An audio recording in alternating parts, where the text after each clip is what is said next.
It's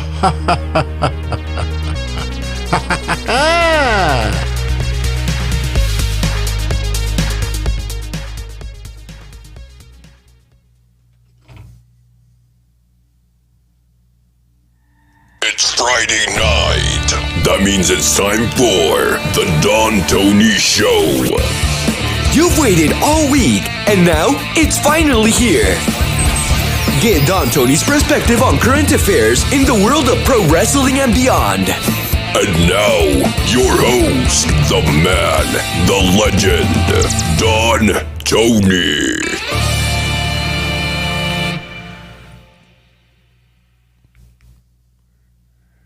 Don Tony, as in, I don't really speak English, but I'm paid to cut a promo in English, Tony. Evening, everybody. Friday night. We are less than 24 hours away from WrestleMania. I gotta be honest with you. I don't believe in cake and ice cream 24/7, 365, but now I'm feeling it. Daniel Bryan, Edge, man, home run. Those promos today show you why that probably overall is the main event of WrestleMania. No complaints here.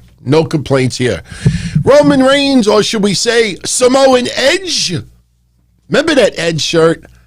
Anybody ever remember? If you're newer as a wrestling fan, WWE at one point, and I actually had bought it on eBay for like $5 once as a goof, but not realizing, since I only did audio only at the time, I really couldn't show anyone, and I don't even think Twitter was around and Facebook at the time. But WWE used to have a shirt for Edge, and the back of the shirt said, "Everybody has a little bit of Edge inside them." And the shirt was interpreted as a sexual statement, even though it was, more in here. Everybody has a little bit of Edge inside them. But, you think of Edge's character from back in the day. Trust me, it was kind of weird owning that shirt. I never wore it in public, though. Probably have it still. But, hey, can't complain, man. I'm feeling it. I know some of you tuning in, maybe not live tonight, but are tuning in and are in Florida right now for WrestleMania. Have a great time. Enjoy it for a little while. Sure, you got a mask on. Who cares? I went last week for 4.5 days for vacation. I went to a wedding. I gambled. I hit $3,000. The video is on Twitter right now. I wore a mask 90% of the time. Didn't even think about it. When I drank and I ate, I took it off. Didn't even think, and I'm fully vaccinated. Why do I still wear it religiously? Out of respect to others. Because strangers around me have no idea that I'm vaccinated. So to appease them, and also for me, I wear it. Just have a great time. And seriously, my advice again to any of you out there, and trust me, believe me when I tell you, do not get consumed with it. You're going to have droves of people online giving you a guilt trip because you're in this big event with thousands of people. They're going to call you a super spreader. They're going to call you this. They're going to say that we're still in the middle of a pandemic, blah, blah, blah, blah, blah. At the end of the day, what they really are telling you, damn, I'm jealous that you're at Mania and I'm not. That's what it comes down to. Have a great time. I'm looking forward to it. I hope you are as well. Is it going to be one of the great WrestleManias of all time? No, but come on. Does it rarely ever happen that WrestleMania just flat out doesn't deliver? I think we're going to have a fun 2 nights ahead. And don't forget, tomorrow night, Saturday night, 5 minutes after Mania ends, I will be here giving you a recap for night 1. Yes, I will have the split screen. So everybody chatting with me live, you'll be on the screen as well, so everybody could see how you felt about the night. We'll have some fun discussion. We'll do it again on Sunday. And then Monday is back to the normal routine. But it is the night after WrestleMania, so we should see some surprises. Speaking of some surprises, did you see this post on Instagram by Becky Lynch? Check this out. Now, for those audio only, she basically wrote, nothing is guaranteed here. Tonight only, now eternally. Now, when I say that, you're like, what's the big deal about that? Well, if you look at the first letter of every word, it spells Nighttone. Night one. Remember, we talked about the idea of maybe Bayley doing a ding-dong hello segment, and either Ronda Rousey or Becky Lynch makes a surprise return. Becky Lynch is not one to troll fans, especially now. So her teasing night one, I think that is a very big possibility. Hell, Seth Rollins is going to be performing at Mania, and if you tuned in to Patreon Tuesday, you already know this. Don't ask me why. But when going through the entire card, and somebody asked me to pick 3 matches that I was looking forward to seeing more than any others, Cesaro versus Seth Rollins is in my 3, believe it or not. And even though they did that public service announcement, that funny segment today, paid by friends of Seth Rollins, dissing Cesaro, that blew me away. That guy's been there for 10 years, never had a one-on-one match at WrestleMania. I remember somebody bringing that up a couple of years ago and really didn't think about it because Cesaro wasn't on my radar. But thinking about it today, I'm like, holy shit. Not one time a one-on-one match. So, yeah, it's been 10 years. Anybody remember when Antonio Cesaro first came in? Didn't he have the girlfriend, was it Oksana? And they made out like in front of Teddy Long, and Teddy Long, walking off old. I think that's my earliest memory of Antonio Cesaro in WWE. But check it out. Becky Lynch teasing a return. We will find out in about 24 hours. I'm looking forward to it. Yeah, it was Oksana. Now, for my friends on YouTube that are channel members, I got a little announcement if you haven't checked it out already. And if any of you out there want to become a member and just to take part, by all means, go ahead. I don't do it as a money grab. It helps, don't get me wrong. But I have channel memberships as low as $1.99 here. Anybody who is a channel member can take part in the WrestleMania predictions contest that I'm running here over the weekend. And I was trying to think of a good prize to give away besides cash. So if whoever wins, if you want cash, you get $150. Not bad. But I was trying to think of something with a little WrestleMania theme and looking through my collection. And, 2 days ago, it was the 7-year anniversary of the Warrior passing away. And I know some of you out there, have certain feelings about Warrior. Hell, you have certain feelings about Hulk Hogan, all legitimate.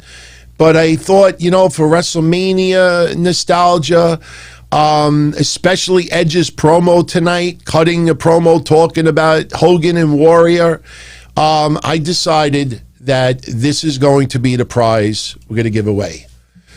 That is a signed photo by the Ultimate Warrior and Hulk Hogan.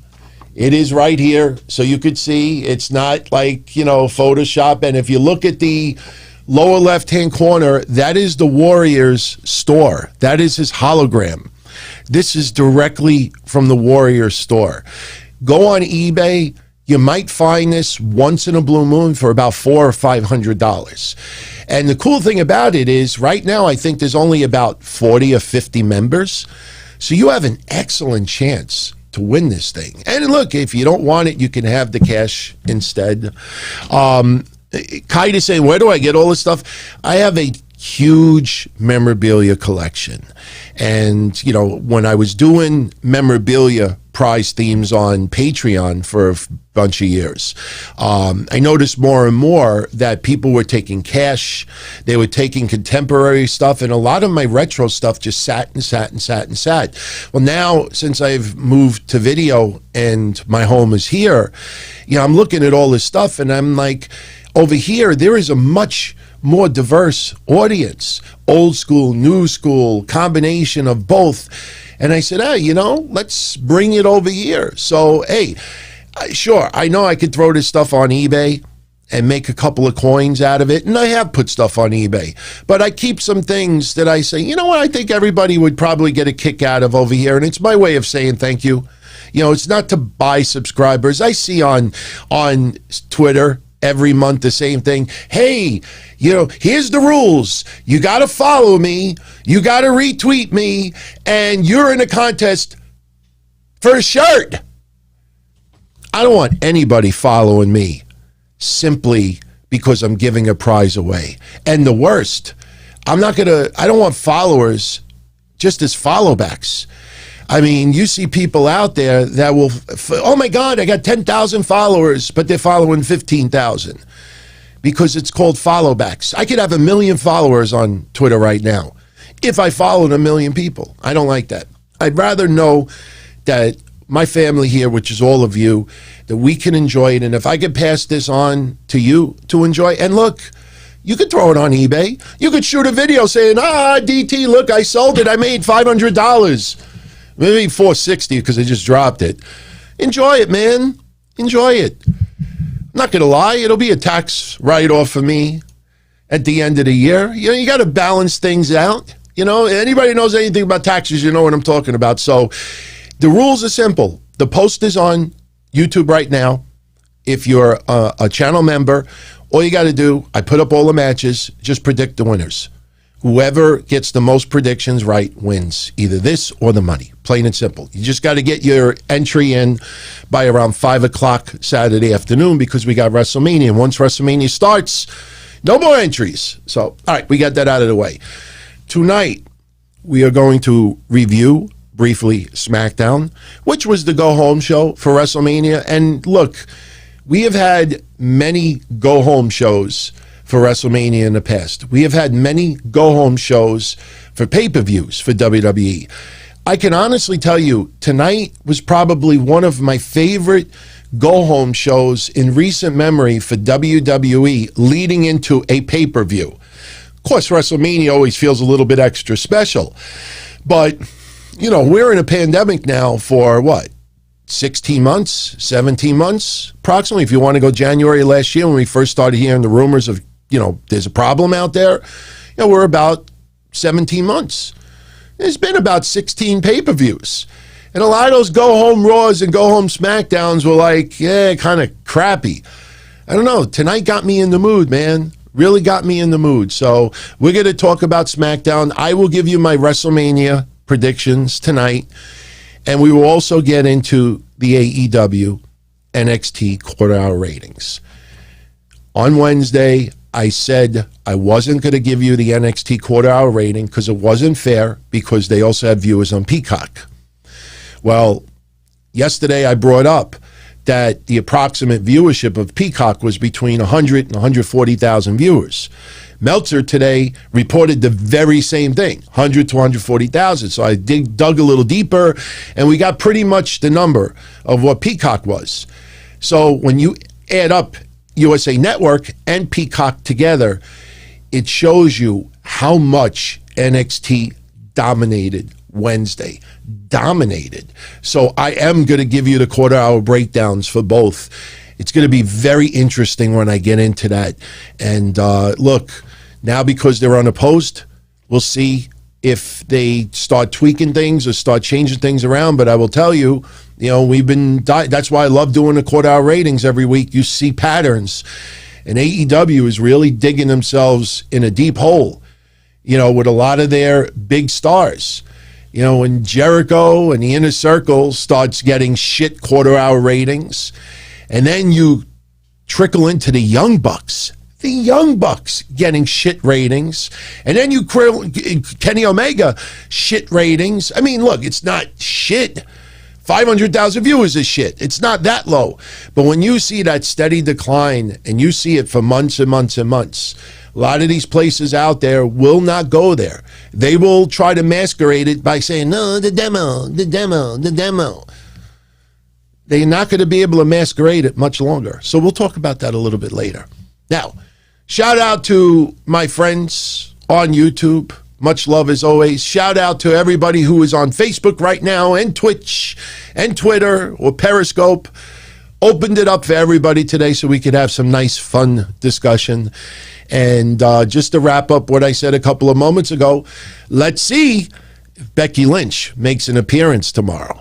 So I'm telling you, I think it's going to be awesome, man. I like that Nick Khan brought up Ronda Rousey and Becky's names. They're coming back soon. Big question is, which brands will they go to?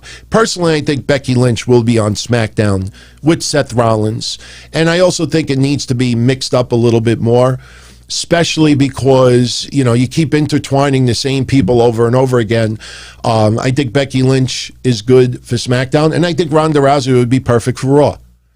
I could see Ronda Rousey getting into it with Asuka. I think that would be intriguing for a lot of people out there. So we'll see. Yeah, Benjamin, you want to know something? Look, I'm not trying to be creepy guy here, but I appreciate you for pointing that out. If anybody looks at the regular picture of this on Instagram, it actually goes much lower, the photo. I cropped it so it would fit on the screen without taking too much room. And I'm not kidding. When I originally cropped the photo, it cut half of her ass off. And I said, I have a feeling some people out there are legitimately going to complain, why did you cut half of her ass off? So I actually dropped the picture a little bit. I'm not kidding. It's the God honest truth. So, but look, proud of her and Seth Rollins, being new parents, and we'll see what happens. Definitely looking forward to it. Royal Soldier saying, who would Becky Lynch fight on SmackDown? Sasha Banks, go Bayley. Why not? I know it's a little bit repetitive, but it's different now. It's different, especially with Becky Lynch being gone for so long and coming back, married, motherhood. There's a couple other changes. And look, Bayley's character is much different too. They definitely could do a lot. Now, let's throw this out of the way right now. And I'm not downplaying it. But, some people out there are making this into a real big deal. And I just think it's embarrassing. WWE announced let me give you both. WWE announced that Bobby Lashley versus Drew McIntyre is going to open WrestleMania Saturday night. That will be the first match. As some people call it, the curtain jerker. I have no problem with that.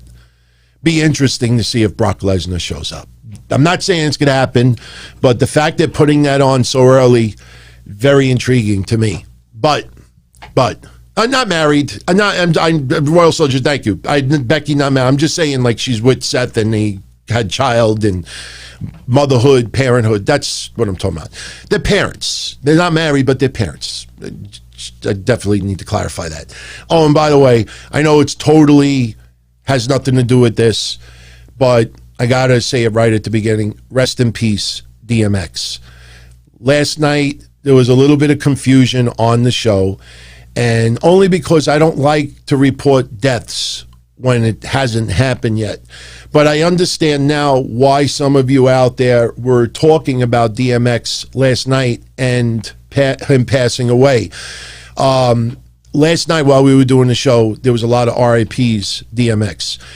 He was obviously brain dead, clinically brain dead because of the drug overdose and a heart attack. Lack of oxygen to the brain did him in.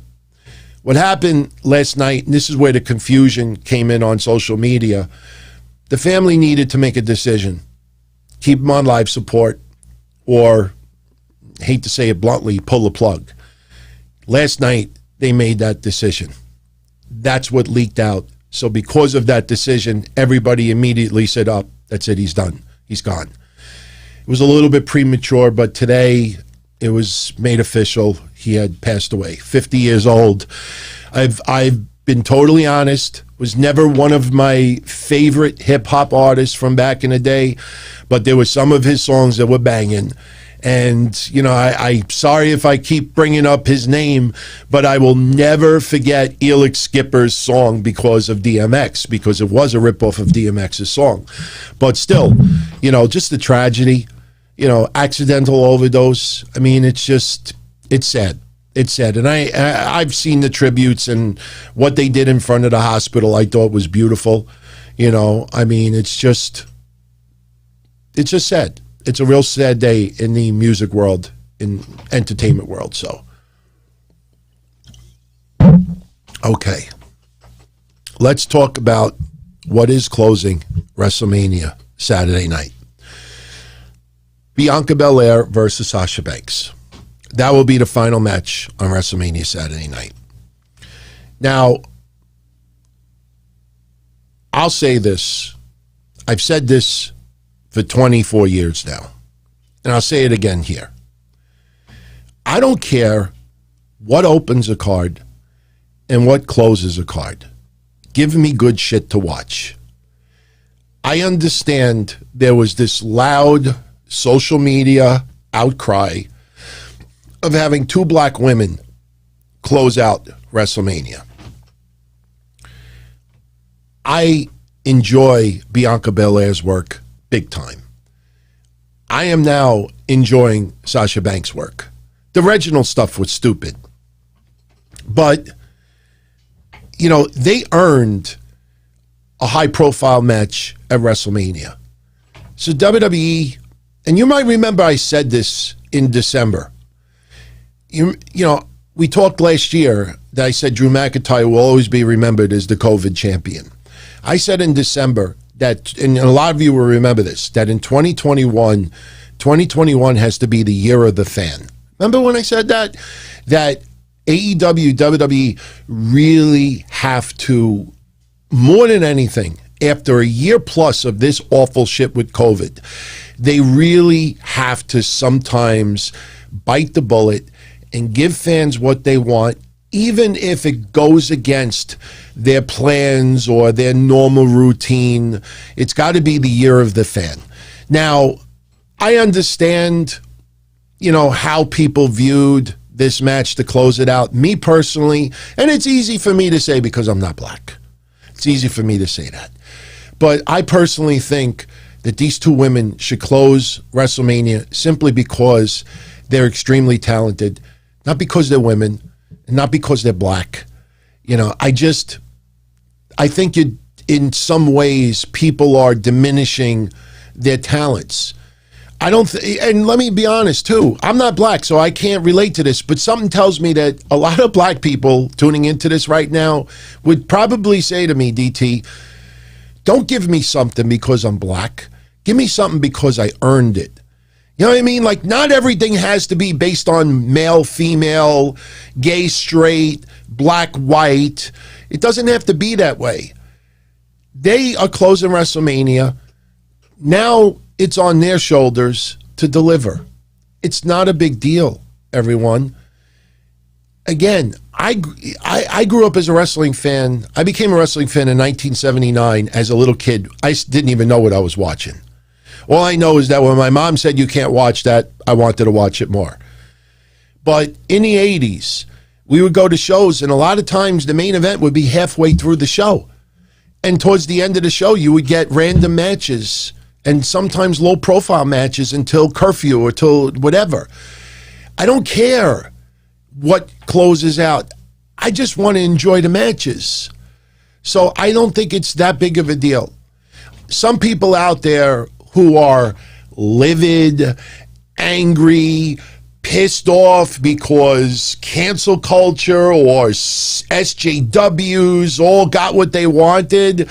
Seriously, get a fucking job, get laid, and find something else to enjoy. Because if it gets that, and I'll repeat what I said last week, if it gets that much under your skin that you can't watch Roddy Piper, blackface, half blackface, you can't watch The Nation parody on Peacock anymore, but if you look hard enough, you can find it on Google anywhere else. If you're actually going to say to me, damn, I'm so happy I kept my original VHS tape so I could look at that borderline racist shit whenever I feel like it, say that with a microphone or a megaphone in your hand and realize how stupid you sound. I don't like being censored, and I don't like that Peacock is censoring some of this stuff. But we're in 2021. I mean, you should be used to it for the last 10, 15 years of things being cut out here and there. Donald Trump look, I didn't vote for Trump last year. This is not a pro-Trump thing.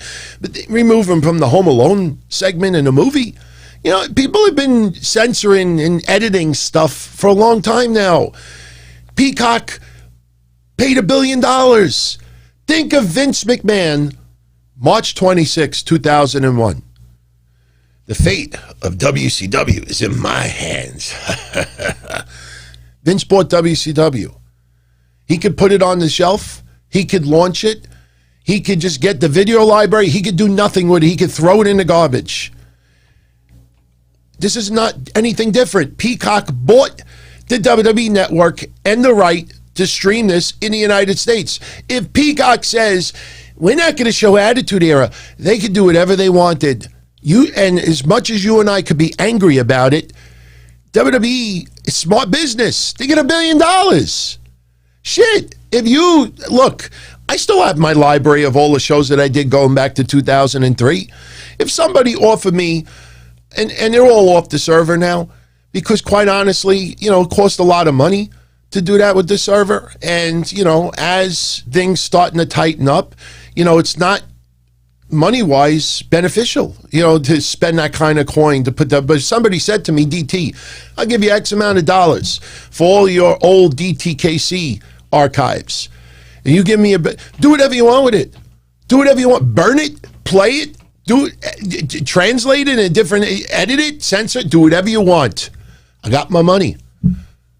So getting upset that Sasha and Bianca are closing out Mania, you know, I just think that there's something truly wrong with that. All right. Should they close out Mania? Since Lashley and Drew are kicking it off, something is going down. Something is going down. But who are you going to put in place of it? Especially since they want to open with Drew. What do you put in place of it? So I think people out there need to lighten up a little bit. It's WrestleMania weekend. 24 hours from now, I'm going to be here talking about night one that had just gone down. Let's just enjoy the weekend and stop getting triggered over stuff. I personally, you know, this is the sad thing about it. The people out there who are so angry at social media getting what they wanted, they're the ones that is blowing this thing up for attention. If it bothers you that much, then you don't put attention to it. But they want even more attention by confronting it. I don't see anything wrong with it. Nathan Rita. What's going on, Nathan? By the way, shout out to everybody who's live right now. Eddie Lunchmeat. I'll always love that name. Eddie Lunchmeat. Sounds like somebody from my neighborhood from back in the day. Hey, you gotta call Eddie Lunchmeat on the phone. Tell him to get his baloney ass over here now before I turn it into hot dogs. Little cocktail Franks, that cocksucker. So anyway, so that's gonna close out Mania night one. Edge, Roman Reigns, and Daniel Bryan obviously is going to close out night two. Now, before I get into predictions, just curiosity. Everybody who is in the chat room right now, who is your pick for Daniel Bryan versus Edge versus Roman Reigns? Just type, you know, your choice. I'll throw the answers out there pretty quick, just so everyone tuning in, audio only or even on the video archive, could get an idea of what your fellow friends, brothers from other mothers are thinking. So we got Royal Soldier says Roman. Austin Ann says Roman. Daniel Perriman says Daniel Bryan. Michael Gonzalez says Roman. Puffy 89, Eddie Lunchmeat 316, MMA, JP Fawn, Dream 101, Near Rolf, One Fall Podcast, Space Mountain, woo, are all saying Roman Reigns. Kevin Milwaukee and Garland Pollard say Edge. David Marone says Daniel Bryan. Soulfly Bemore, Roman. Devin M, Roman. Austin Nance, just shouting out VJ. And it goes on. Dorian Mesa, Spills 78, Roman and Roman. Rob, Edge, Kieran O'Neill, Roman Reigns. A lot of Roman Reigns. Harris, Daniel Bryan. Sam says Edge. Not too many Edge choices. Jason Lynn, Lion, all say Roman Reigns. And it goes on and on. Most of you say Roman Reigns. I got to agree with you. Got to agree with you. Me personally, I think Roman Reigns has got to keep that belt into the summertime.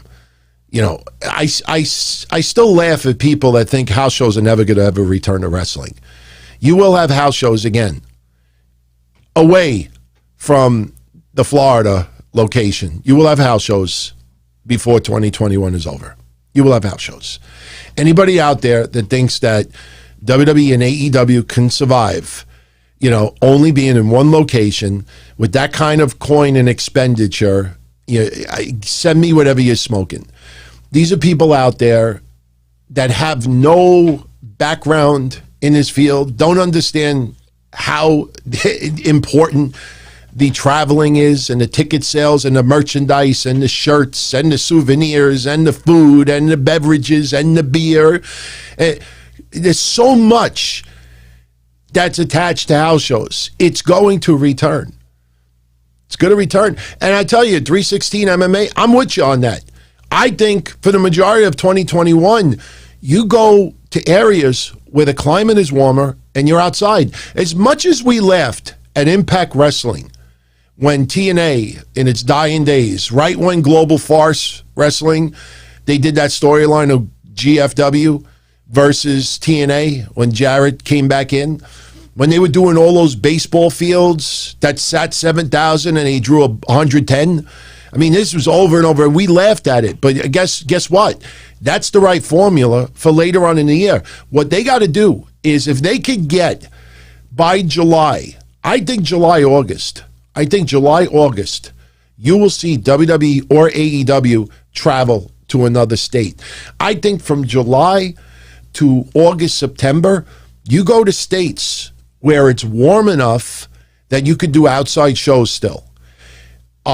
Once you get into the latter months, then you focus on those other states where it's warm in the wintertime. And you go back to Florida later on in the year, and you go down south, and you go to other places. California would be another. So it's going to happen. It's not even a question. It's not even a question. So, yeah, that GFW storyline was terrible. Global Farce Wrestling. That was horrendous. So, anyway, so a lot of you out there, I'd say it's safe to say about 80% of you, 85% of you say Roman Reigns, about 7% for Edge and 7% for Daniel Bryan. I tell you, you don't sell me on a match because of a great promo. But Daniel Bryan, I mean, he's been cutting great promos for years now. It's not CM Punk level, which a lot of people use as like setting the bar. But Daniel Bryan, compared to when he first came into now, that guy is so relaxed and so passionate and is so believable at him cutting a promo. He knocked it out of the park today, talking about this could be his last WrestleMania and recapping everything that led up into now. You know, ask Batista and Randy Orton if I belong, and, you know, they would say no, but he feels he belongs, and you got the yes chants being piped in. Daniel Bryan cut arguably top 10 promo of his career. I don't think that's an exaggeration. Nailed it today. And yes, I go out of place when I talk about this stuff because we're just overall talking about SmackDown today. But just when you thought Daniel Bryan cut an epic promo tonight leading into Mania, Edge just takes it to a whole nother level. I mean, I laughed. I'm still trying to understand. What did Edge call him? I have it written down. Edge called Daniel Bryan an indie bookstore clerk. I'm assuming that he probably wanted to put wrestler in there as well because indie bookstore clerk. You know, it looks like an indie guy who works in a bookstore. I mean, there's a lot of indie wrestlers that you would never even believe that they were wrestlers outside of the ring. But Edge's passionate speech today, I mean, we've talked about it from Eddie Kingston to even when Heath Slater came back for that one match on Raw. When you cut promos, and a lot of it is based on reality. You've heard me say this many times in the past. Those are some of the greatest promos that are cut. You know, Jericho is cut from a special cloth because Jericho is just on fire Wednesday, and not a lot of it really was on a personal level. But Edge today, talking about 9 years, and just really pissed off. Like, you have no idea how much pain I went through to get back here. And he talks about that he gets pissed off when people call him a part-timer. And he's like, I'm doing hurricanranas off the top rope. But everything that Edge said, if you had any doubts as to him belonging in this match, a promo's not going to completely, eliminate that. But everything that Edge said today makes sense. I mean, you look at Daniel Bryan with the original Yes movement. Here's a guy that was busting his ass and got an opportunity that probably would have, if it wasn't for the fans, would have never received. And look where it's gone. But the one part of this storyline, and you've heard me bring this up before, the one part of the storyline that I wish they would have focused on a little bit more is the fact that all three of these guys came back pretty much from retirement. Daniel Bryan because of the neck and the head, Roman Reigns because of leukemia, and Edge with his spinal situation, his surgery. These are three elite comeback stories. I mean, you think about it, all three of them have epic comeback stories.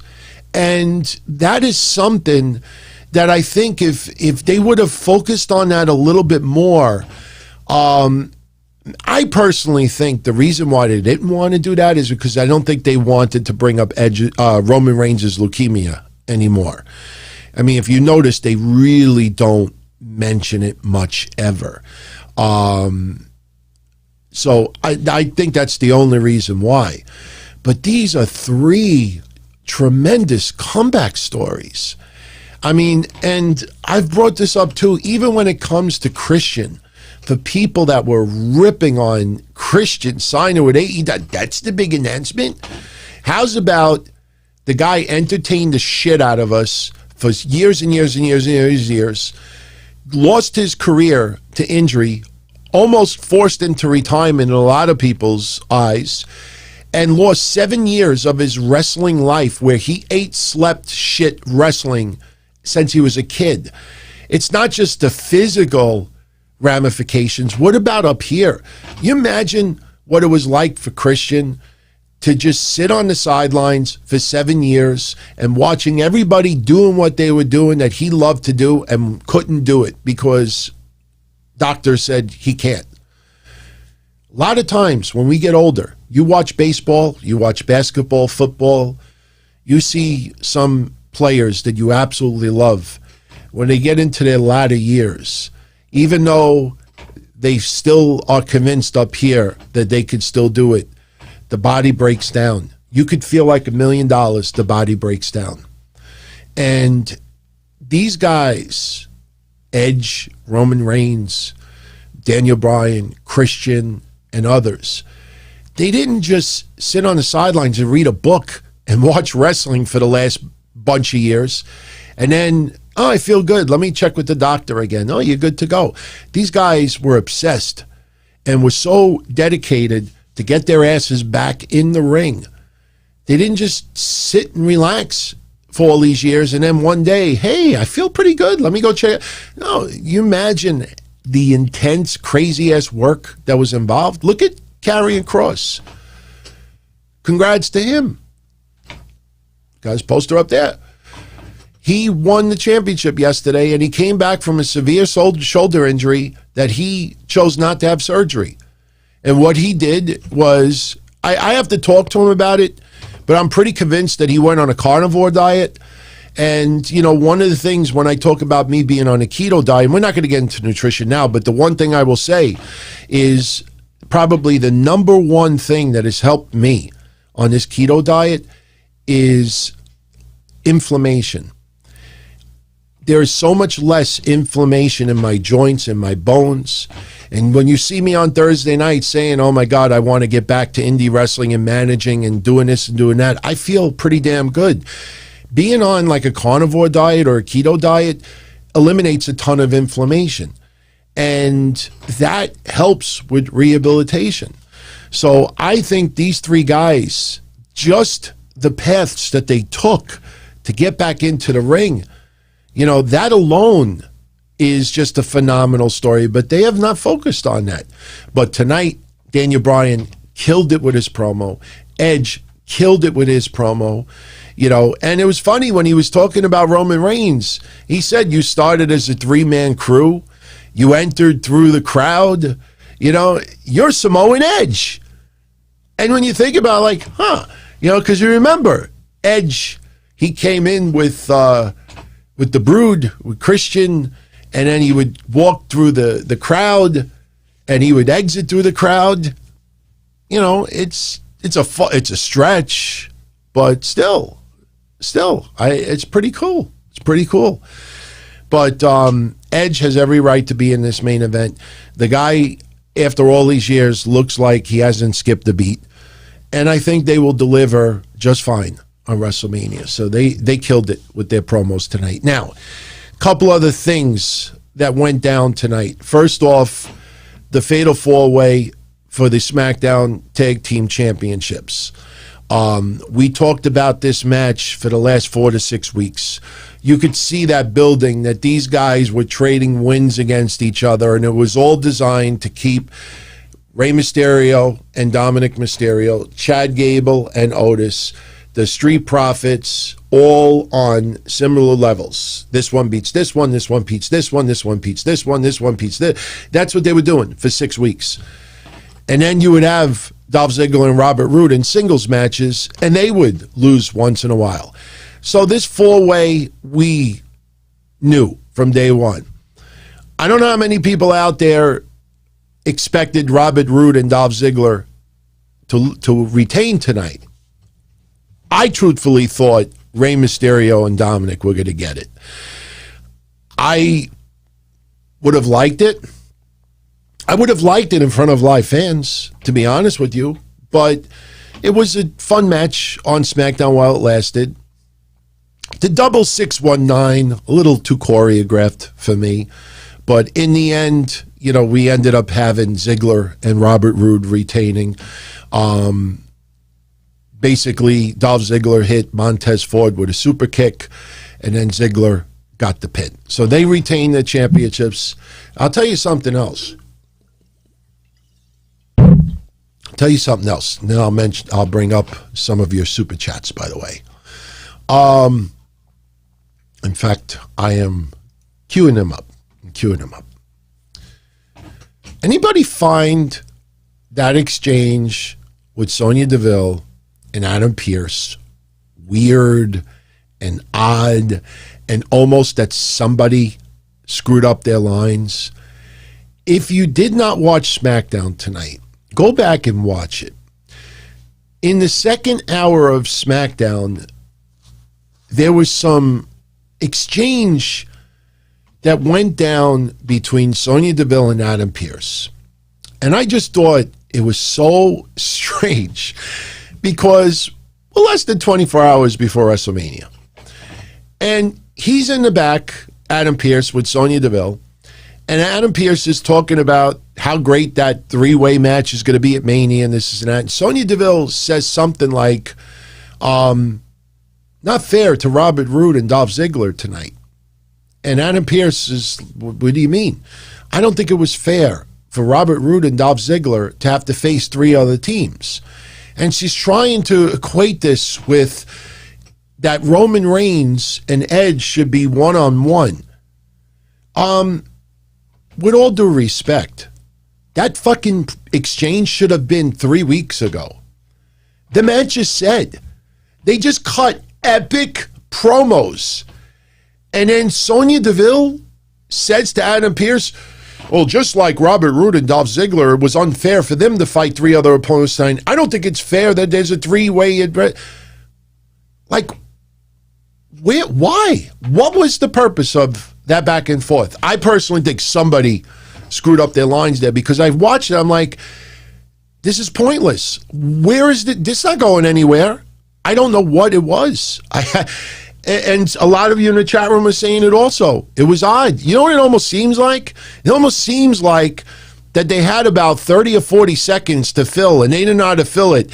And they probably just told them, here, just talk about, the match.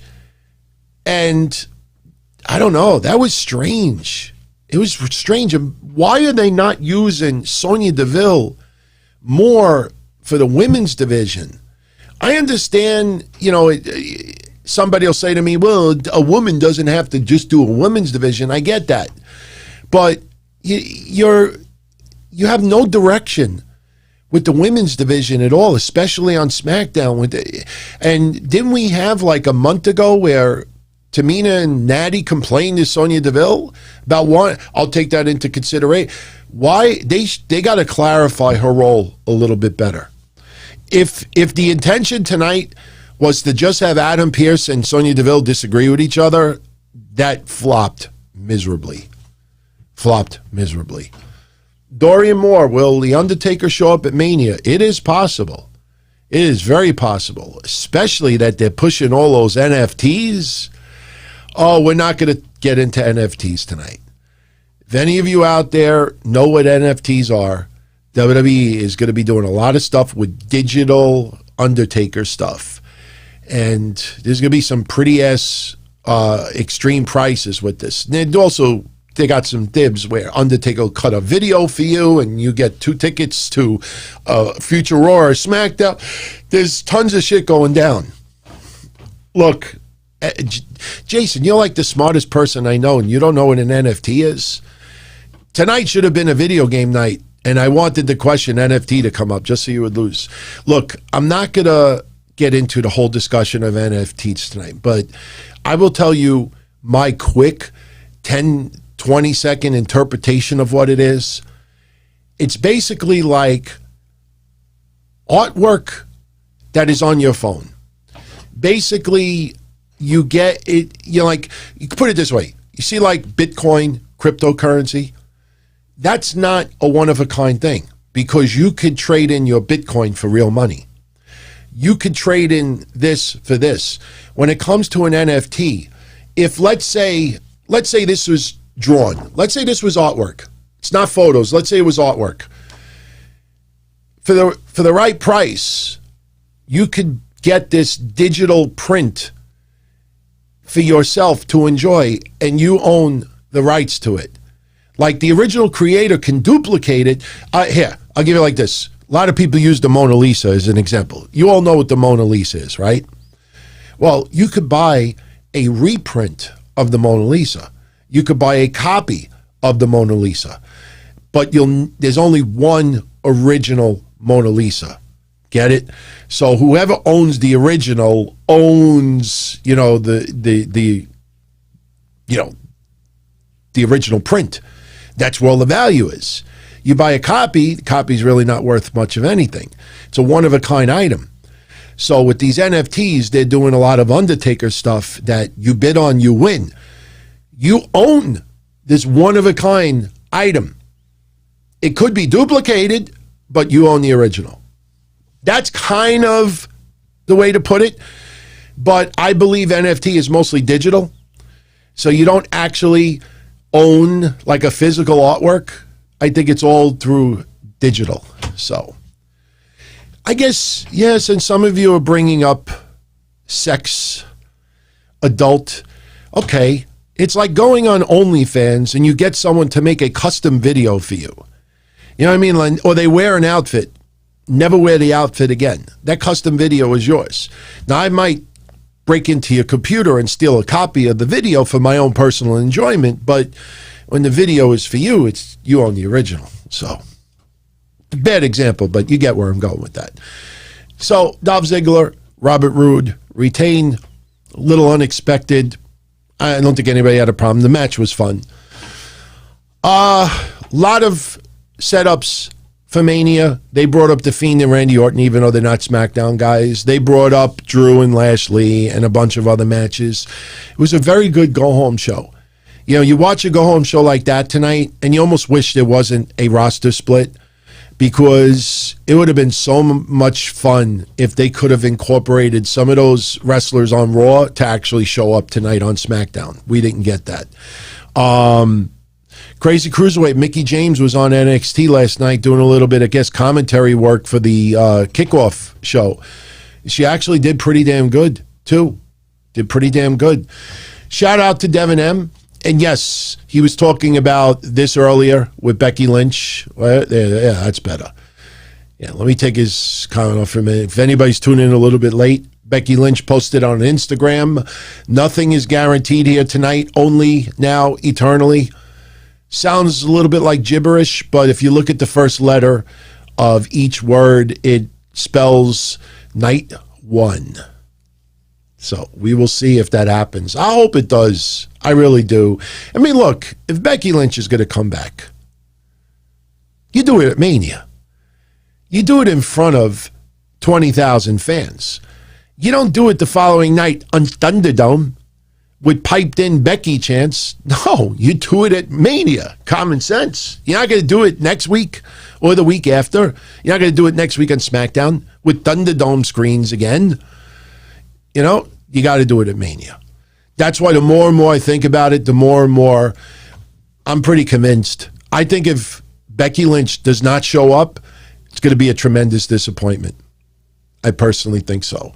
So, but thank you, Devin M, for that. Edwin G, have I watched Young Rock? Okay, this is God honest truth. I watched most of the first episode. It was okay. For me, I don't care that some of the years were wrong and some of the information was off. But I realized very quickly that this show is more of a show for, I don't know if you'll understand when I say this, non-wrestling fans. I mean, it was cool to watch, to see actors playing, you know, wrestlers of yesteryear, Andre and Rocky John and others, but for me, it felt more like it was intended for a non-wrestling audience. They wanted the wrestling audience to watch also, but those ratings started fizzling just like other shows out there. And I don't want to compare it to the XFL. The XFL! But it's almost the same formula. First show, curiosity factor, big ratings. Second show, ratings drop 30%. Third, fourth show, the ratings are almost cut in half, and then it just gets into just a stagnant territory. I think from what I saw, I enjoyed it. I think casual fans or fans of The Rock would enjoy it as well, but I just couldn't get into it. To me, it just, you know, it's not that a lot of the stuff we already known. It's just, and plus, because it's such a short episode, you know, just when, like, you can't have the storyline plots get too deep. It's meant to be just lighthearted, you know, what his experience was like, but I don't think it was enough for a lot of people. And I think the ratings reflect that, to be honest with you. So, and thank you again for your service. I'll always do that. Crazy Cruiserweight, when he pressed to watch this live stream, an ad showed up for Peacock advertising WrestleMania. My videos do get recommended when he watches MLW Sim. I appreciate that, Cruiserweight. Trust me, I don't get much love out there. I think you realize that. I don't get much support from people that do the same thing, and it's all good. It's all good. Some people, for some reason, feel threatened, you know, think that I'm trying to take away viewers, and that's just not the case at all. You know, I'm just expanding to video, and this is awesome. This is great. But, you know, it's cool to see people, even after all these years, tune in saying, you know, oh, caught your show, never saw it before, and this and that. And believe me when I tell you, I know it gets a little nauseating at times, and I know a lot of people do this as well, but I do it too. If you enjoy any episode, smash that thumbs up. The more you do it, the more YouTube is likely to recommend this to others. one day soon we're going to just catch crazy ass fire. And in fact, I got to revisit two things with you all. And look, I always say post in the comment section. You know, it may take me a day or two, but I do respond to almost everybody. But I'm going to throw this out there again because every so often I think it needs to be revisited. Number one, do you still want Thursday's Don Tony show to air at 10:05 p.m. Eastern? All right. Because I know back then we were thinking about doing 8:05 Eastern and 9:05 Eastern, and then we settled on 10:05 because we do 10:05 on Wednesday, 10:05 on Friday. So we did that Thursday also. The only reason why I'm revisiting is because I'm getting more and more people saying that, oh, I want to catch the show, but, you know, tomorrow's Friday and, you know, it's not the weekend yet. They would rather me start a little earlier.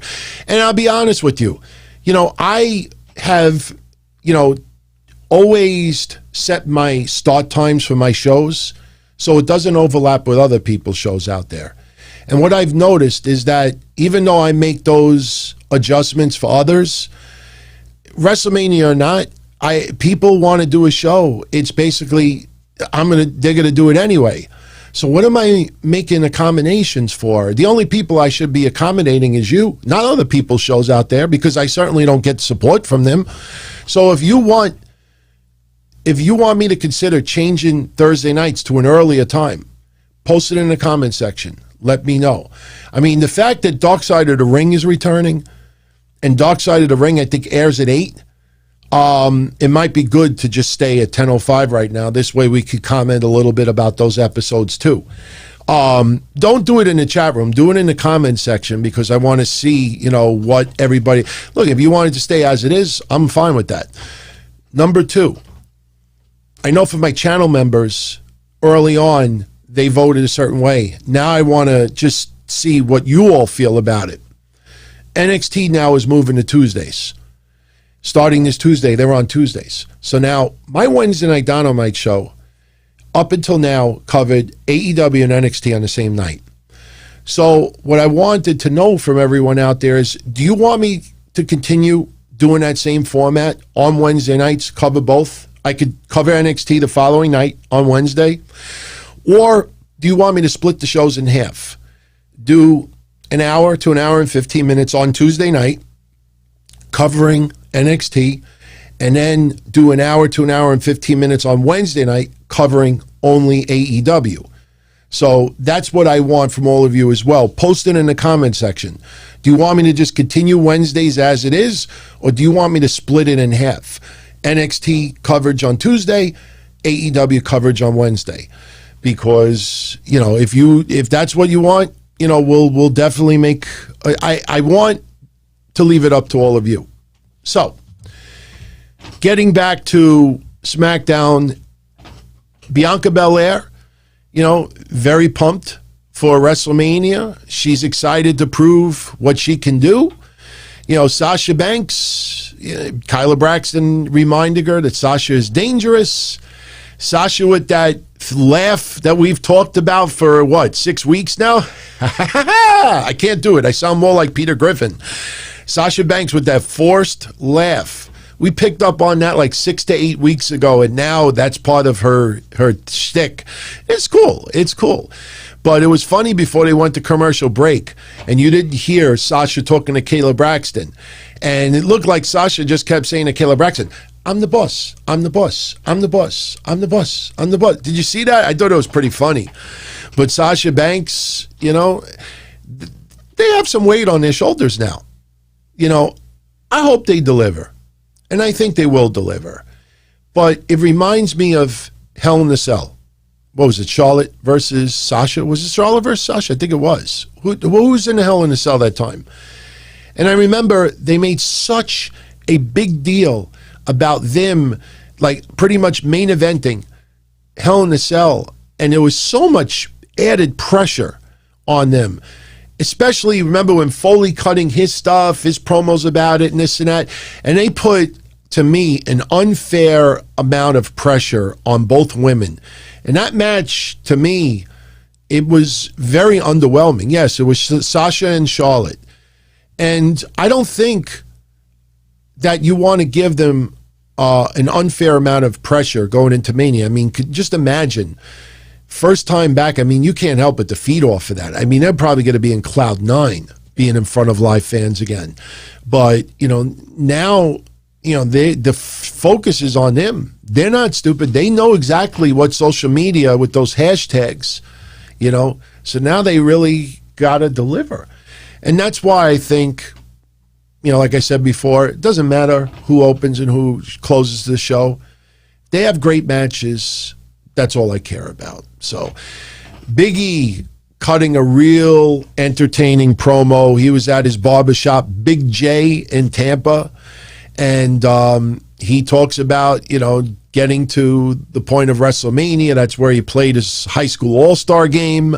And he promised Apollo Crews that WrestleMania is where dreams go to die. And he thinks that Apollo Crews' dream of becoming champion will die as well. Sami Zayn with a hilarious promo. And I'll tell you, props to WWE for getting Logan Paul. Now, hear me out. I don't care about Logan Paul.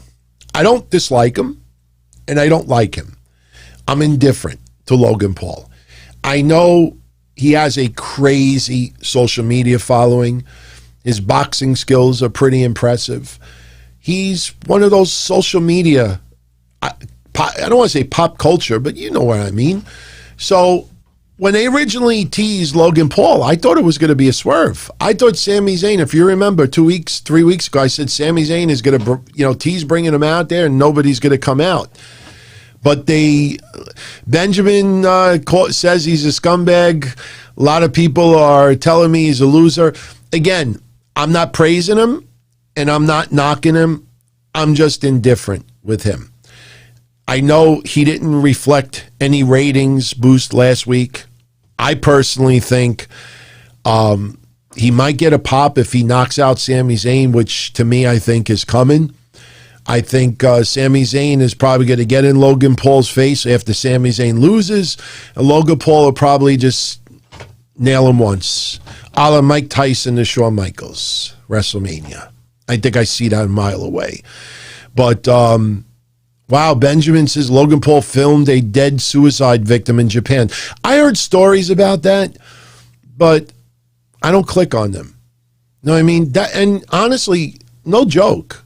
That's one of the reasons why I unfollowed about 80% of the people I used to follow. Nothing personal against them, but the two things that I couldn't stand seeing on my wall every day: complaining, negative, complaining, look at me, complaining, hey, look at me, I'm complaining. And the other thing was, there's tragedies. If it's so disgusting and disturbing, why are you writing, this is so disturbing and disgusting, and you post the video? I remember going on my wall and somebody posted a video of somebody throwing a dog out of a car. Look at the disgusting, this person should go to hell, it's disgusting, it's disturbing. I'm like, and you're fucking showing it to me? Gone. So when that creeped up, I don't even want to look at it. It's disgusting. Look away. So, oh no, I'm not saying that Logan Paul's a saint. I don't care about the guy. The guy, WWE, they see that, hey, it's going to get a little bit of attention for WrestleMania. Logan Paul, to me, is an advertisement for WrestleMania. I don't know if they thought that they were going to get some different demographic that, like, Bad Bunny. People on Patreon don't know why I said Big Bunny, but Bad Bunny. Bad Bunny legitimately got eyes on that product of people that aren't wrestling fans. You'd be surprised how many people online, and we don't see it too much because most of them write Spanish, and I don't read Spanish. And just because they were such big fans of Bad Bunny, they say, hey, I'm going to go check this out. And some of them liked what they saw. Nia Jax versus Tamina. I think that this was done tonight solely for what I think the outcome is going to be in that tag match for night one. It was to show that Tamina can go toe-to-toe with Nia Jax.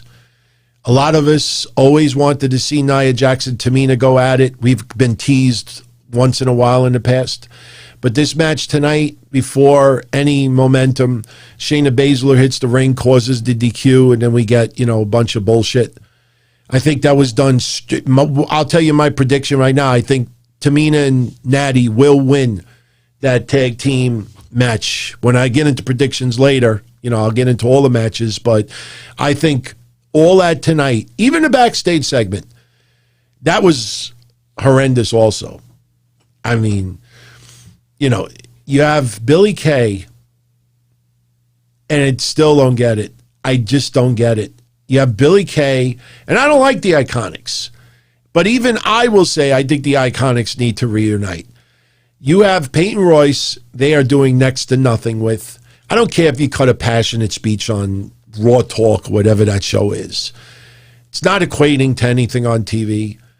I mean, you don't want to have them together when there's no live fans in attendance because there's no reaction to what they say and their shtick. Okay, fine. Now you're starting to get fans back. I think if they're considering it, they got to bring the Iconics back. Because now you have Billie Kay teaming with Carmella, which might be fun, but look at Peyton Royce. As soon as they split them up, they put Peyton Royce with Lacey Evans. What the fuck was the point of splitting them up then? Oh, yeah, so she could go solo. That lasted 1 week. Nia saying, why do we have women's tag team titles with no tag team division? There is sort of a tag team division. And when you have a tag team division, you allow 4 people to be involved in a match instead of 2. That's why my prediction of AEW having a trios title, I think will happen. I think you will have a trios title in AEW simply because they want to be able to have 6 people in a match and have it mean something than to just have one-on-one. And I talked about it this past Wednesday. All these years being a wrestling fan, and I think a lot of you will agree with me on this too, all these years of us being wrestling fans, the normal match would be one-on-one, one-on-one, one-on-one, and some tag team matches. Now, the one-on-one is the rare match in AEW. Just follow AEW for a month. Count how many one-on-one matches there are compared to everything else. I mean, it's just clusterfuck. I think you will see a trios title. It's to get more people. I think NXT, I was one of the only people online that said NXT having women's tag team champions was absolutely necessary. Those women need to be able to go for something other than what was Io Shirai's women's championship, which is now Raquel Gonzalez. When you have one woman with a stranglehold on the only women's championship in NXT, it makes it a little frustrating for the women there. So, and yes, there are too many belts before anybody says it. So Tamina wins by DQ. I think this is all designed to set up Tamina and Natty, especially the backstage segment. Riot Squad is being interviewed. They're talking about how, they lost their focus, but now they're more together than ever. And Carmella shows up. Oh, that's so cute. They lead to a brawl. And then all of a sudden, here comes Dana Brooke. You want some of this? And her timing is so off. Roman Reigns was already in the ring before she realized that it was just not very good. And Tamina and Natty end up basically dominating, and they walk off smiling. And the whole segment, I think, was designed to make Tamina and Natty look like the front runners. And I don't have a problem with it. Edge cutting his epic promo, as we talked about earlier. Remembering Hulk Hogan against the Ultimate Warrior. And once he saw that match, he knew he needed to do this with it for his, his life and his wrestling career. And the rest is history. I mean, just ate up Daniel Bryan in his promo, Roman Reigns. And as I said earlier, just nailed it. Loved it. That was old school tonight.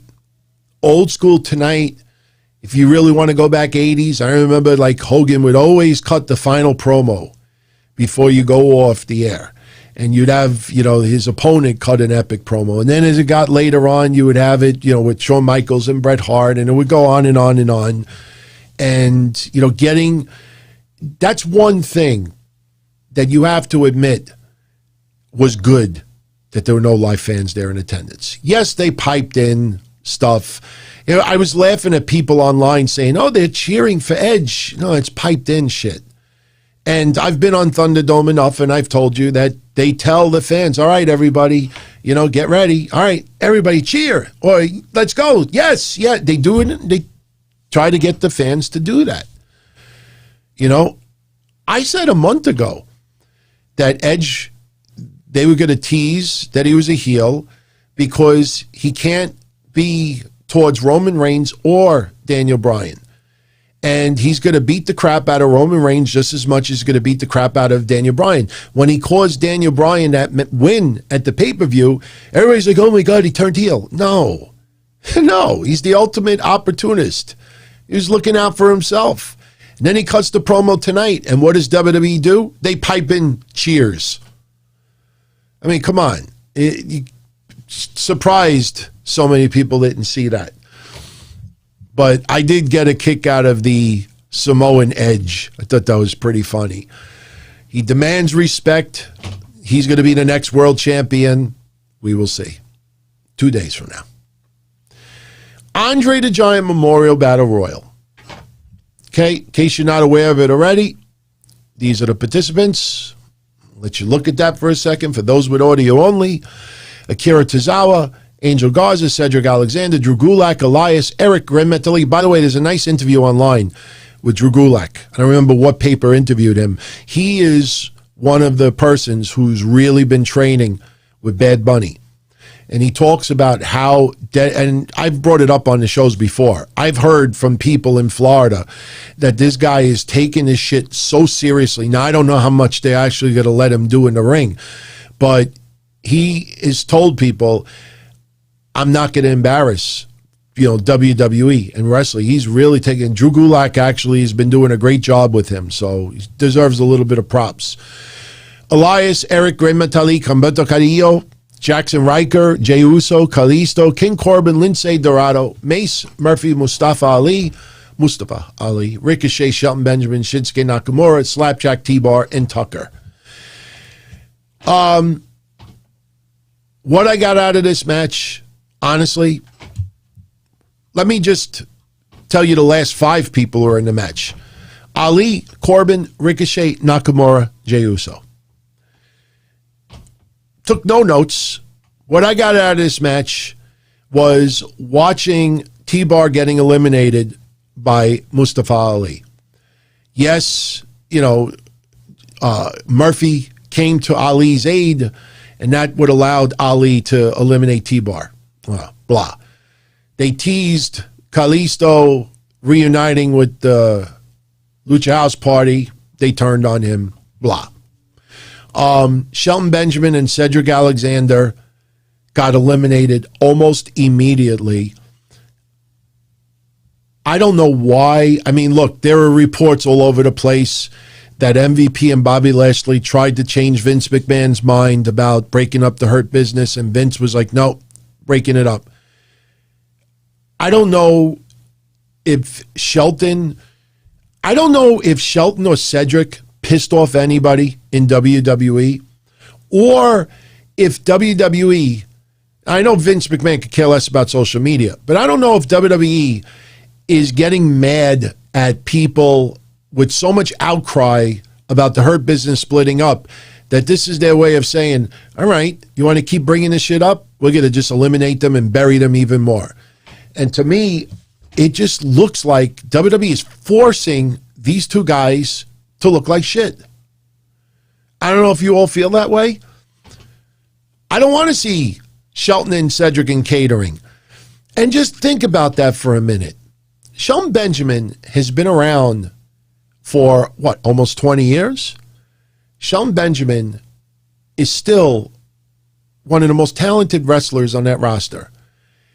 He improved his status beautifully in the Hurt Business. Cedric Alexander, a guy No, was that Rich Swann? Every time I get no, that was Rich Swann. No one reacts to me at all.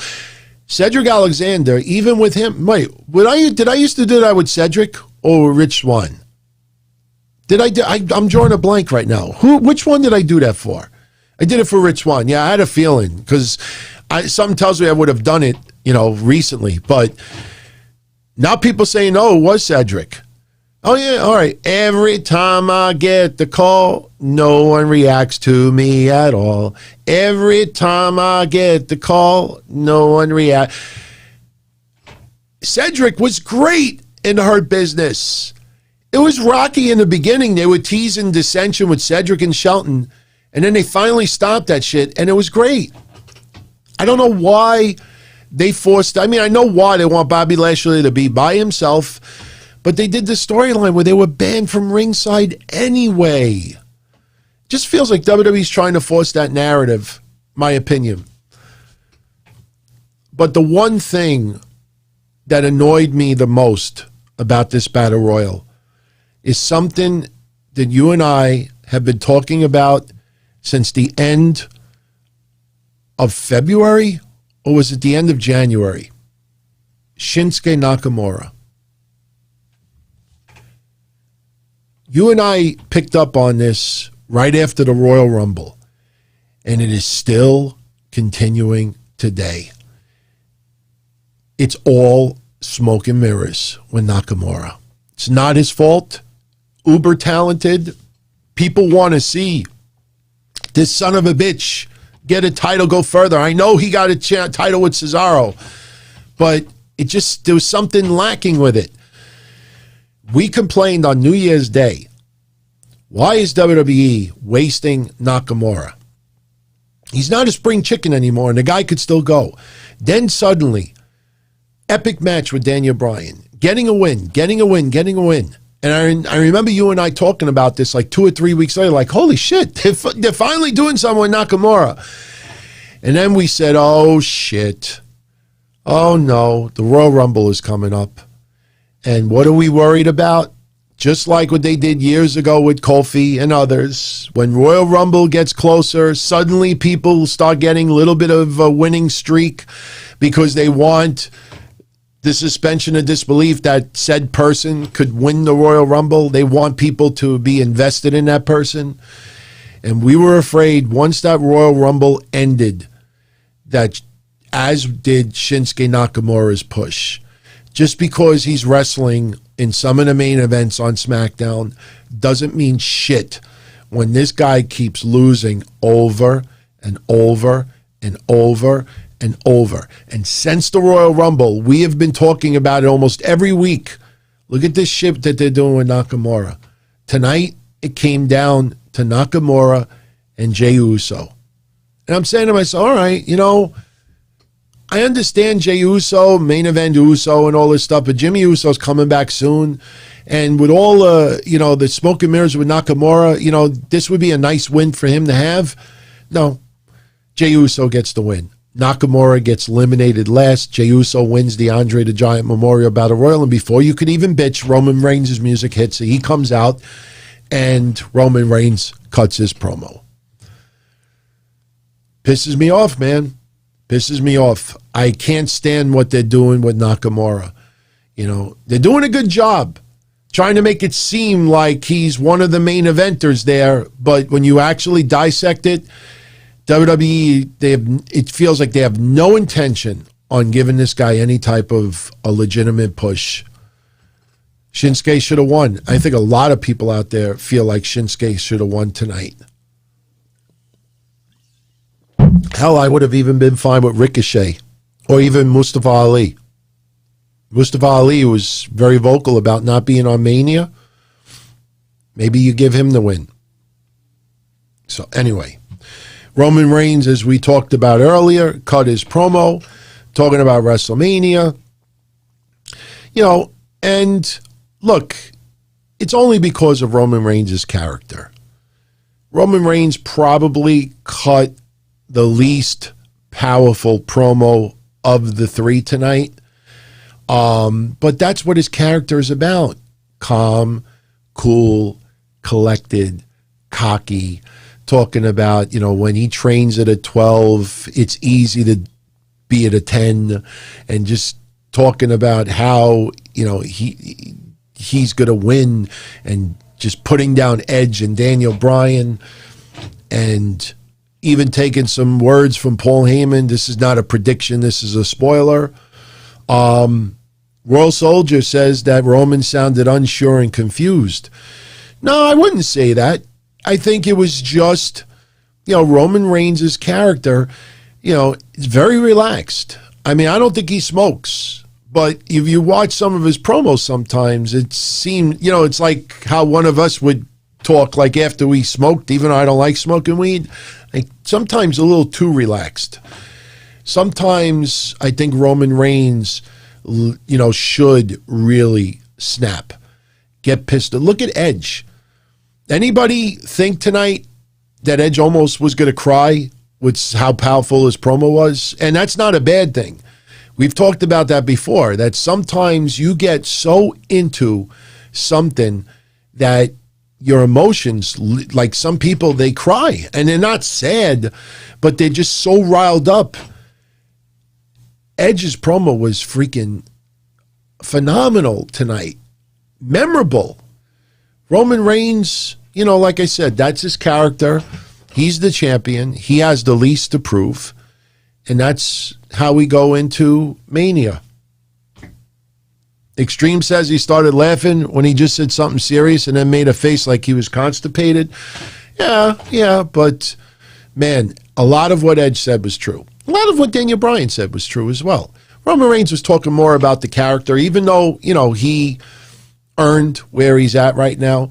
Some people might disagree with all of the help with Jey Uso, along the way. But, I can't complain. We'll see what happens. But it's going to be, I think this WrestleMania, looking back on it, I think it's going to be better than what some people expected. And you're going to have your usual grumpy people online, the bitter bitches that have to complain anywhere they can because misery loves company. And there are millions of people out there that just enjoy shitting on stuff. So you're going to get your typical people that are going to just put it down, put it down, put it down, put it down. Just enjoy yourself. Hang out with, even if you can't do it in person, hang out online with your friends that are going to enjoy Mania and just, soak it in. And having live fans there, that energy, it's going to rub off. You're going to see some wrestlers get teary-eyed. I'm telling you. I know that sounds kind of odd, but they're going to be so overwhelmed having fans there. It blows me away laughing that people out there actually think that Drew McIntyre is going to get booed out of the building. Again, these are just clueless people online just looking for 50 people that are bitter bitches also just to agree with them. Why would you want to see the guy who worked his ass off during the COVID era and really showed up to work and fucking even got COVID and worked his way back to have, a match with Goldberg? Why would you be giddy to see this guy get booed out of the building? I can't deal with assholes like that. Seriously. Like, you're going to laugh and you're going to be happy that the guy, I could see if Drew McIntyre has been lazy and just winging it, and WWE's just forcing a narrative and forcing him down the throat and forcing this and forcing that, and people complaining, they're still forcing and doubling down. But for people out there, most of the people that are saying this shit, just look at their profiles. And then you realize, like, okay, those are the people you got to stay away from, man. Yeah, I agree, Sam. There's a lot of dumbasses. So, anyway, you want to do WrestleMania predictions now? And then we'll do the quarter-hour ratings for AEW and NXT. I think we should go with that since we're talking about WWE. As I dribble on myself. It's only carbonated water, so. All right, let's do the WrestleMania predictions. No reason to get real deep into this. we've been following the storylines up until now. I'll inject a couple of thoughts here and there. Let's talk about night one first. Sasha Banks versus Bianca Belair. As much as I like Bianca Belair, and she's been doing a great job, I still feel that she needs to find her place on SmackDown a little bit more as far as her character goes. I think Sasha Banks retains. I don't think Bianca Belair, even though the WrestleMania moment would be nice, to go off the air with Bianca Belair holding the title and crying and everything, she got that moment with the Royal Rumble. I think you got to develop Bianca Belair a little bit more on TV. A little bit more. The storyline with Reggie being part of it didn't help anybody. I don't even know if it helped Reggie. So I say Sasha Banks retains. So, want to give a quick shout out, Puffy89. First time in a year, his group of friends are all getting together to watch Mania this weekend, and many of them are already vaccinated. Look, everybody, not going to get on this whole vaccination kick tonight, but just remember 3 weeks ago when the CDC said that people who are vaccinated cannot get the virus, cannot carry the virus, cannot give it to others. As soon as they said that, you started to see social media and people saying, fuck this, I'm not wearing my mask. Why am I still depriving myself of everything? I'm vaccinated, you know? And they pulled back almost immediately. And then what consumed the news? This variant. Oh, it's the UK variant. Oh my God, it's the Bruce Mitchell variant. Holy shit, it's this variant. Just to keep the fear out there. And the reason being, and we're not getting political here, but I want everybody to know this. The reason why they're doing that is because if you are in a store, or let's say at a restaurant, and you got 100, well, restaurant's bad example because, you know, a movie theater, and you got 50 people in the movie theater, and 40 people are vaccinated. If those 40 people take their masks off, those 10 people that aren't vaccinated look at them like, fuck this, I'm taking my mask off too. And then that's how you see more people get infected. So they want everybody to keep the mask on. Because one person takes it off, this person takes it off, this person takes it. That's how it goes. So, you know, I don't like it, but I wear my mask because, you know, up here, I know I'm good to go. So if I have to deal with it a little bit longer, but since most of you are vaccinated, Puffy, have a great time and do not fear about getting sick. You will be fine. Yeah, the Bruce Mitchell variant is the shits, man. Bruce Mitchell variant, oh my God, your teeth turn into like big, like giant chiclets. It's like the reverse Andre the Giant. You develop this horrible sweat. Bruce Mitchell, man. Oh, I'm not going to lie. I signed up for a year with Conrad's, you know, ad-free shows, the Patreon stuff. They just added Bruce Mitchell as a journalist there. Canceling my membership. Hopefully I get retroactive my money back. I'm not contributing anything that Bruce Mitchell's a part of. I know he's friends with him, nothing personal, but fuck no. Hell no. Bruce Mitchell. The hell out of here. Ryan. Shout out to Ryan, man. What's going on? Ryan Schonscheck. Do I think Cesaro's being built up for a world title pro or Roman Reigns following WrestleMania? Sadly, no. Would I like to see it? Absolutely. I think this storyline with Seth Rollins is only designed to boost Cesaro's worth a little bit. Cesaro is one of the MVPs of WWE over the last 10 years. Sure. He's not a main eventer, pretty much, but he is one of the most reliable, solid, talented performers from top to bottom. When you have a wrestling promotion, you know, off and on over the years, somebody will say to me, oh, you're starting your own wrestling promotion. You could choose 5 people from here and 5 people from there. Who would you want? There's always one person that you want on that roster who is the go-to person that if you need a good match or you need somebody to help put someone over, or if you need this, you need that, Cesaro is the guy. And Cesaro, honestly, I think of how many years ago. I don't have it here. Think of how many years ago. Remember these? I know there's nothing written on it, but you remember them? Cesaro section. I mean, there were points. And you know what? I don't want to compare the two, but I am in this case. It reminds me of Rusev. Now, I know a lot of you don't like Miro's, AEW career so far, but it reminded me of Rusev. And I'll tell you why.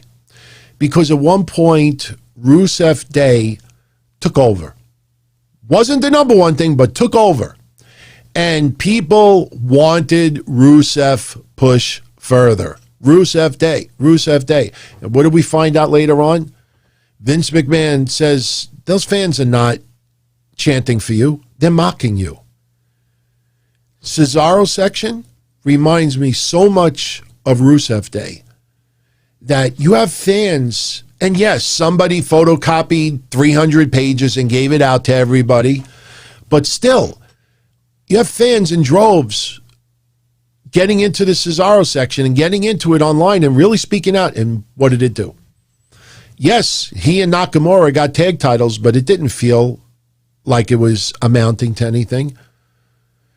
So, as much as I would love to see Cesaro, if there was ever a time for Cesaro to have gotten an opportunity against Roman Reigns, it should have been in the Elimination Chamber. He should have gotten that match in the Elimination Chamber, win it, lose to Roman Reigns afterwards, and that following SmackDown, you still could have done the storyline with Daniel Bryan, because Daniel Bryan then had the match against Jey Uso, which gave him the right to wrestle in WrestleMania, or whatever, however they did the storyline. There was no reason why Daniel Bryan had to win the Elimination Chamber and get choked out 10 seconds later. They didn't go with that. I don't think you go with it now after what they're doing. That's just my opinion. Hopefully I'm wrong. Man. Shout out to Extreme. What's going on? So I say Sasha Banks retains. Bobby Lashley with MVP versus Drew McIntyre for the WWE Championship. This is going on first Saturday night. I'm wondering if Brock shows up. I mean, people have brought to my attention that Brock Lesnar's name is back on the Raw section of WWE's website. I've been saying Brock Lesnar's return. I've been wanting it. I think it's needed. I know a lot of you don't like Brock Lesnar and the way WWE uses him, but I think Brock Lesnar is that jolt in the WWE Raw heavyweight division that is needed. Because after Lashley versus Drew McIntyre, what are you going to do? Sheamus? What are you going to do? Riddle? T-Bar? I could go down the list. Nothing seems to really fit that much right now. And there's some names that are deserving, but I think Lesnar shakes that shit up. I say Bobby Lashley retains. As much as I would like to see Drew McIntyre, with the belt again, I think you got it, taking it off of him right before Mania because they wanted him to chase it instead of Lashley chasing it. I think Bobby Lashley retains, and maybe we get Lesnar. And if Lesnar doesn't show up at Mania, maybe it happens the night after. But remember, you're not going to have live fans the night after Mania. So you're not going to get those uproars. It's not going to feel the same. So if you want uproars for returns, you got to do them all at WrestleMania. You got to do them all at WrestleMania. Suplex City needs to return. Bad Bunny and Damian Priest versus The Miz and John Morrison. This was the match that we originally called like 2 months ago. They were going to do one-on-one, but they felt that if Bad Bunny has any issues, Damian Priest could immediately take the focus off of him. So they went with the tag match, which is the smart idea. In my opinion, after everything they've done, Bad Bunny and Damian Priest have to win this. Have to win it. I see that happening. Bad Bunny doesn't necessarily have to pin anybody, but they're going to get the win, in my opinion. New Day versus AJ Styles and Omos for the Raw Tag Team Championships. I would love to see AJ Styles and Omos win. I think it would be fun. But I'm not going that way. And the only reason why I'm not is because I don't picture Omos suddenly wrestling every week or every other week. And if they become the champions, they have to wrestle on some semi-basis.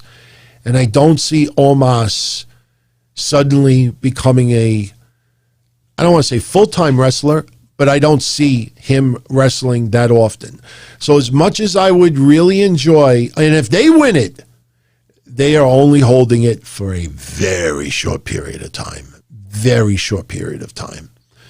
You might even have, just add another notch in the New Day's belt to the tag title reigns. They'll lose it and gain it back in a week or two, just to add that extra notch as far as how many titles they've had. So as much as I would love to see AJ and Omos win, I just don't see Omos wrestling all that much, so I'm going to go with New Day to retain. Now, if you've noticed, no title changes. That's something you got to think about. There's got to be a title change somewhere, and the 24/7 title is not enough. This is the only concern I have so far with this. No title changes. That's why I'm starting to think, would they do Bianca Bel-Air? Somebody's got to lose the title, right? So that's something to think about. Braun Strowman versus Shane McMahon in a cage. Braun Strowman needs to win. The whole stupid storyline, Braun Strowman is the one who's going to be pushed in 2021. They didn't have much of a storyline because he was injured for the latter part of 2020. They already started the plans for the WrestleMania, the road to WrestleMania. All these people had said that Vince tore the script up in the matches. That's bullshit. They knew early on where they were going, and Braun Strowman was not part of it. So they did the storyline with Shane, so Braun has something. Braun cannot lose and be stupid. Braun will do something intelligent that will make Shane McMahon look stupid, and Braun will get the win. I wouldn't say poor Braun. I think Braun will be fine. I think he'll be fine. The storyline is stupid. And yes, pun intended, soldier. But Braun Strowman has to win. Has to. And I don't even think there's a question behind that.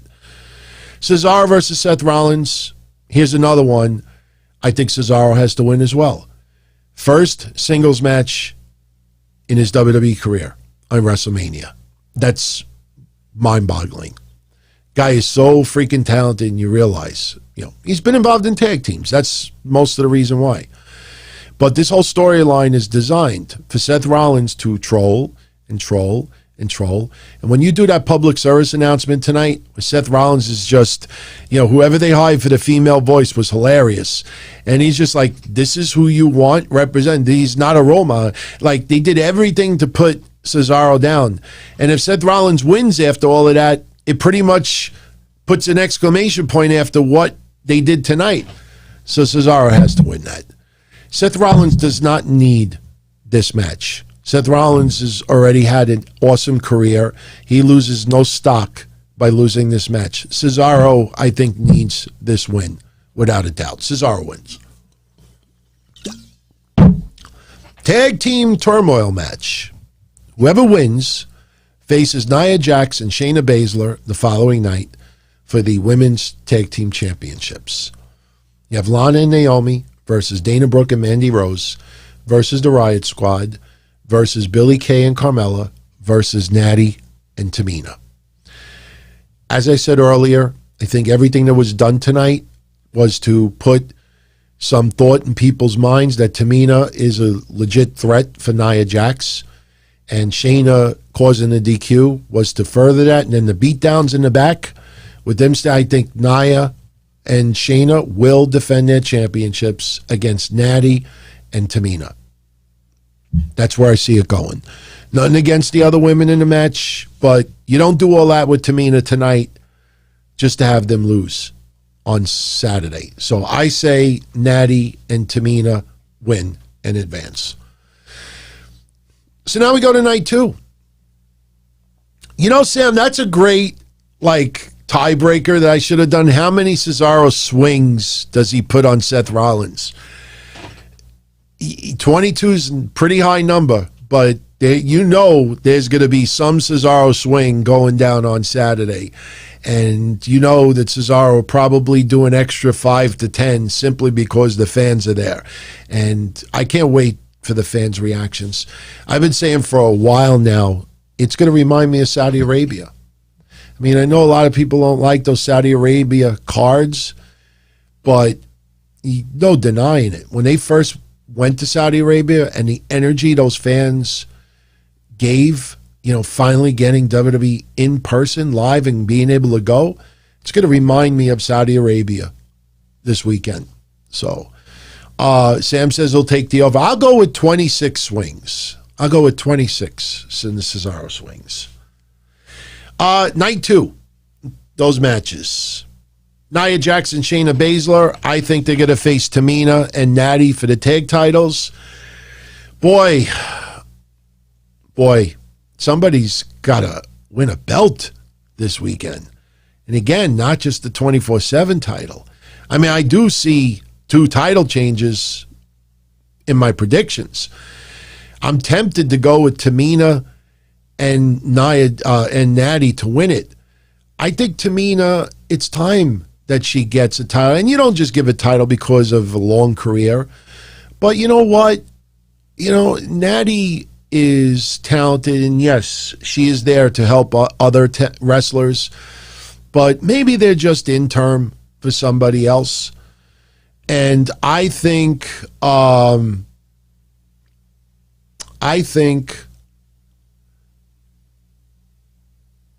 I don't know. See, I see Nia and Shayna splitting. They've teased some falling out between the two. So I could see one of them inadvertently hitting the other, and they tease a split.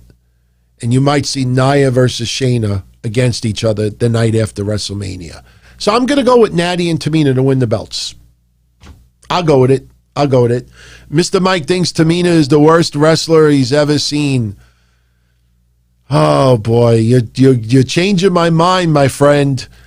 I might have to go with Nia and Shayna to retain. There's no tag team right now that I could see running with it. But it feels like they got to bring the titles down a little bit to make it a viable threat for someone else.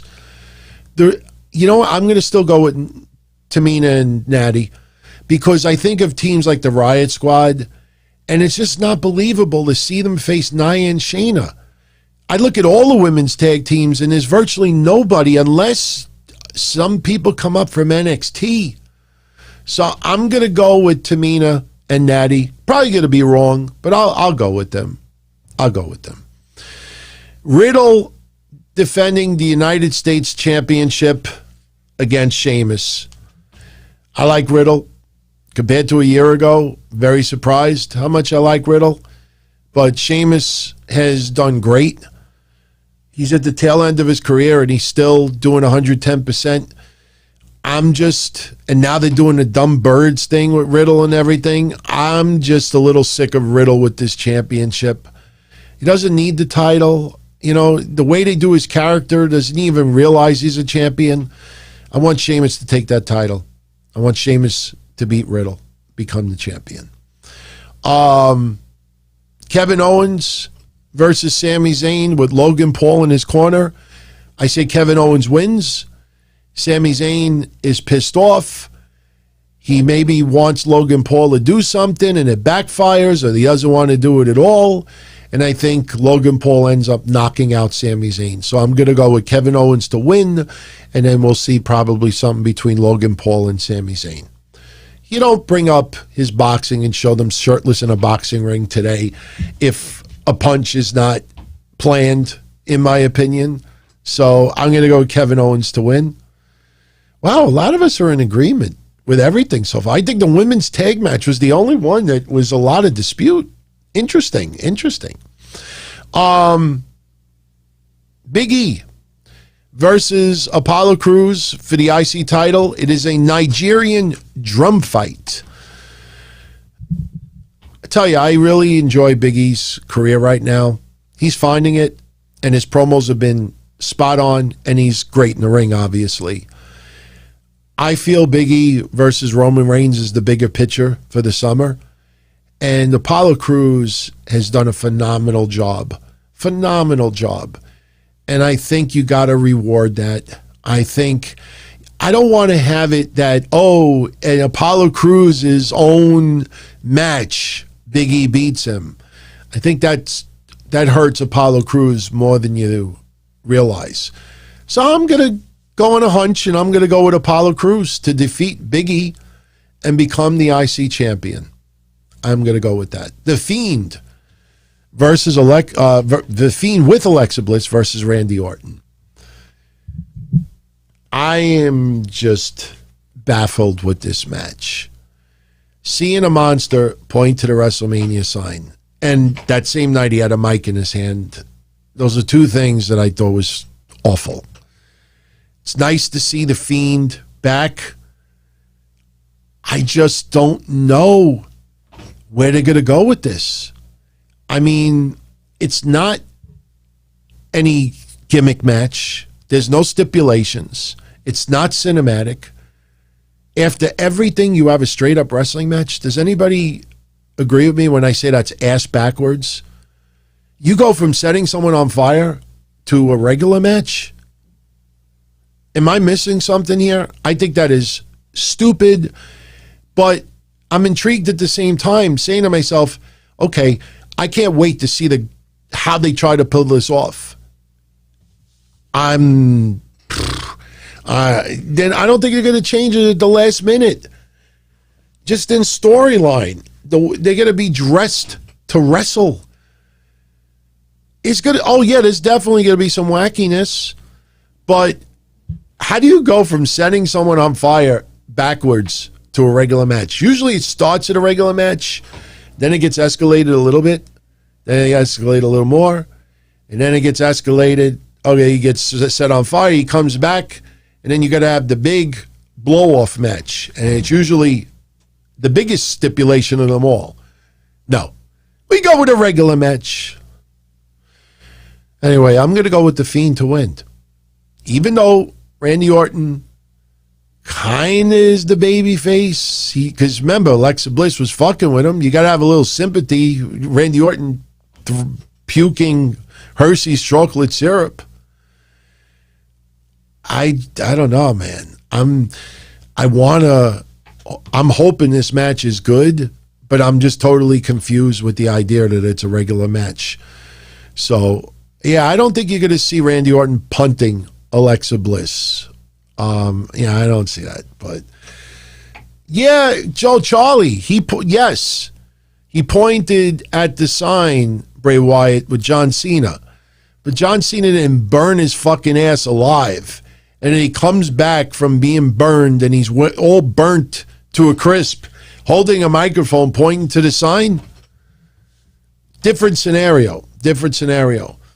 I'm going to go with The Fiend. I don't think Randy Orton needs to win this match, in my opinion.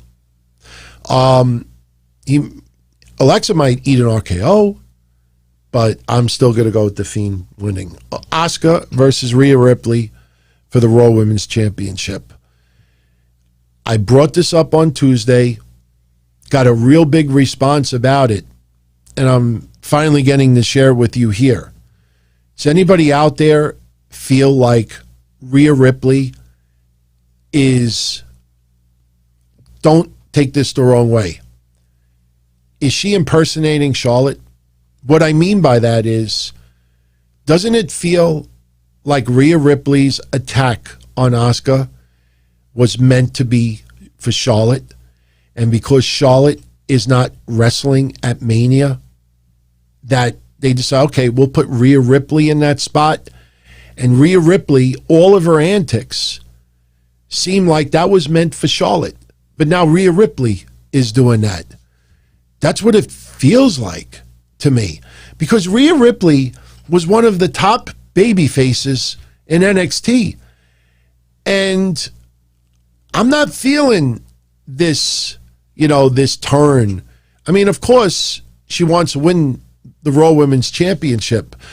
But it feels like to me that Charlotte was supposed to be in this as a three-way, and somebody was supposed to beat the shit out of Asuka, and I think that was supposed to be Charlotte as the one doing it. And because Charlotte is not in this match, they had Rhea Ripley do it. Do I think Rhea Ripley should be Raw Women's Champion this quickly? No, I don't. Charlotte is definitely going to be brought back in the mix. Charlotte, of course, could confront Rhea Ripley. But that's what we had, not too long ago. Rhea Ripley taking on Charlotte, NXT Championship. So I don't want the repeat of that. And if Ronda Rousey makes a return and she goes to Raw, I think, like I said, Ronda Rousey versus Asuka would be an amazing match. And I think a belt should be on the line for that. So I'm going to go with Asuka to retain. I like Rhea Ripley. I think Rhea Ripley will get on the level of Charlotte Flair a couple of years from now, if everything falls into place the right way. But the way they used her the last 2 weeks, it just feels like she's just doing what Charlotte was supposed to do, but can't because she's not in the match. Where does Tessa fit in? Not right now. Too many women above her. Even if she came into WWE, you mean to tell me you're going to take a lot of these women and set her aside so Tessa could be chasing a title? I don't feel it. Maybe NXT down the line. I just don't feel it right now. I don't think Tessa Blanchard, nothing against Tessa Blanchard, because you know me. I have defended Tessa Blanchard. I like Tessa Blanchard. Look, the stuff with La Rosa Negra was terrible. But she is one of the most talented women in wrestling. And it's amazing that she's not wrestling for anybody, for the most part. I just don't. I close my eyes and I picture Tessa Blanchard showing up on Raw or SmackDown. And if there's live fans in attendance, I don't think they would react. I don't think they would react all that much at all. I think she would get a bigger reaction in AEW than anywhere else. So no, I don't think Tessa Blanchard is, immediate answer to interject into the division. Maybe NXT, but I'm not feeling that. So this leaves one more match. Roman Reigns versus Edge versus Daniel Bryan. And I will tell you, seriously, I said right after the Royal Rumble about the three-way. If you look at my titles of some of my episodes, I had that three-way in a title like 3 weeks, 3 different times out of the last 2 months before it was announced. Because I honestly thought it was going that way. And I personally think it was necessary because Edge, up until recently, he's been gone too many years. And a lot of fans of today just do not click with Edge. Fans of today, younger fans, appreciate what Edge has done. That doesn't mean they want to get behind him. I will never forget that back and forth that Edge had with Becky Lynch that time. And they were trying so hard, WWE, to get Becky Lynch heel. And they tried to have her, just badmouth Edge and get the fans to boo Becky Lynch. And the reverse happened. And I remember Edge's look on his face when the crowd was not going along with what the intentions were. And you realize right then and there that, fans just weren't into Edge like they used to. I think Edge, his match with Jey Uso, him in the Royal Rumble, his actions attacking Daniel Bryan and Roman Reigns and his promos, I think fans of today should be a little bit spoiled because you don't get that next level feeling from a promo or a match like we used to. We were kind of spoiled back in the day when you would have Manias and there would always be epic shit going down in the verbiage or the matches. And tonight you got 2 promos, top 5 in recent years. They were incredible. And again, when you're basing it on reality, it's easy to have the emotions pour out. I'm looking forward to this match more than anything else on WrestleMania. And that says a lot because for a long time I was like, Daniel Bryan, okay, I could see him in the match, but, it doesn't feel like WWE wants to push Daniel Bryan with the championship again. Edge, I think, was less received than WWE expected him to online. So they made it a 3-way. But even with that, I think Roman Reigns keeps that belt into the summertime. I think it's necessary. I mean, sure, they're not going to have live fans on a regular basis, probably until July at minimum, something June, something August. I say between June and August, obviously, June or July.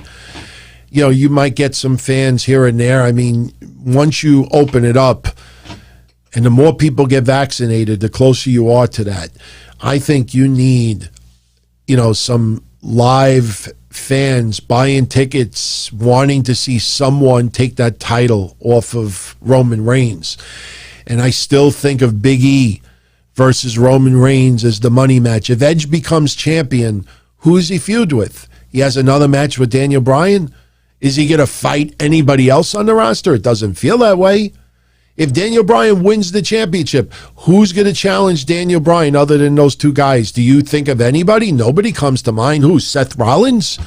So I think Roman Reigns retains, and maybe we end up with Big E in the near future. So I say Roman Reigns retains.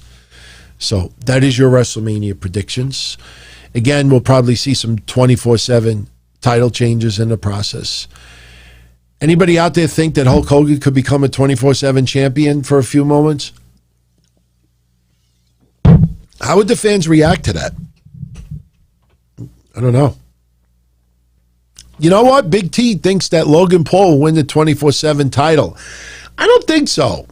I honestly don't think so. There's just, I don't know. Logan Paul, like I said, I'm totally indifferent about the guy.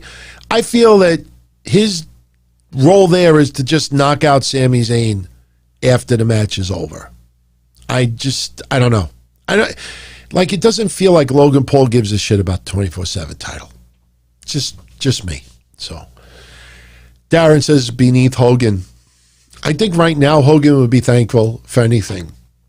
So one more reminder, if you are a channel member here, see the Warrior hologram on the bottom. The predictions contest is already up on the channel member area, so you can put your entries in. I think you have until 5 p.m. on Saturday to put your entries in. And since there's so few members, I mean, we just started membership, so of course it's going to be a very low number, but there's only like 50 members. So even if every single person puts their predictions in, you got an awful good chance of winning this. So I just put it in the plastic for protection, and I'm putting it in the envelope so it's safekeeping. We don't have to worry about it getting soiled or bent or anything. And if whoever wins doesn't want that, you could get a Amazon gift card or PayPal instead. I figure $150 is pretty reasonable. So good luck. And before we go, let's get into the AEW NXT quarter-hour ratings from Wednesday. Now, I know everybody is saying that NXT beat AEW this week 768 to 688, but since I do these every week and I do it my way, I'm going to do mine a little differently. I am including the numbers from Peacock from Wednesday, because Peacock aired the very same time that the USA Network aired. And if you're going to talk about total viewers, I think it's only fair to add the USA Network and Peacock together, because both were airing NXT Wednesday night and both were going up against AEW. Now, of course, most of the people out there that talk, you ever notice that? Most of the people out there that focus on demos are all AEW, all pro AEW. You don't see like uber pro WWE or uber pro NXT people focusing on demos. And I know what you're going to say, well, it's because the demos are not that impressive. Doesn't matter. The only people who should be focusing on demos is the wrestling promotions, the networks, and the advertisers. Not us. Not us. You look at the overall viewership. You see right now people tuning in live here. If it goes down 40%, do I say, yeah, but everybody that tuned in was 18 to 35? No, I would be like, fuck, why did I lose 40% of my viewers? Right?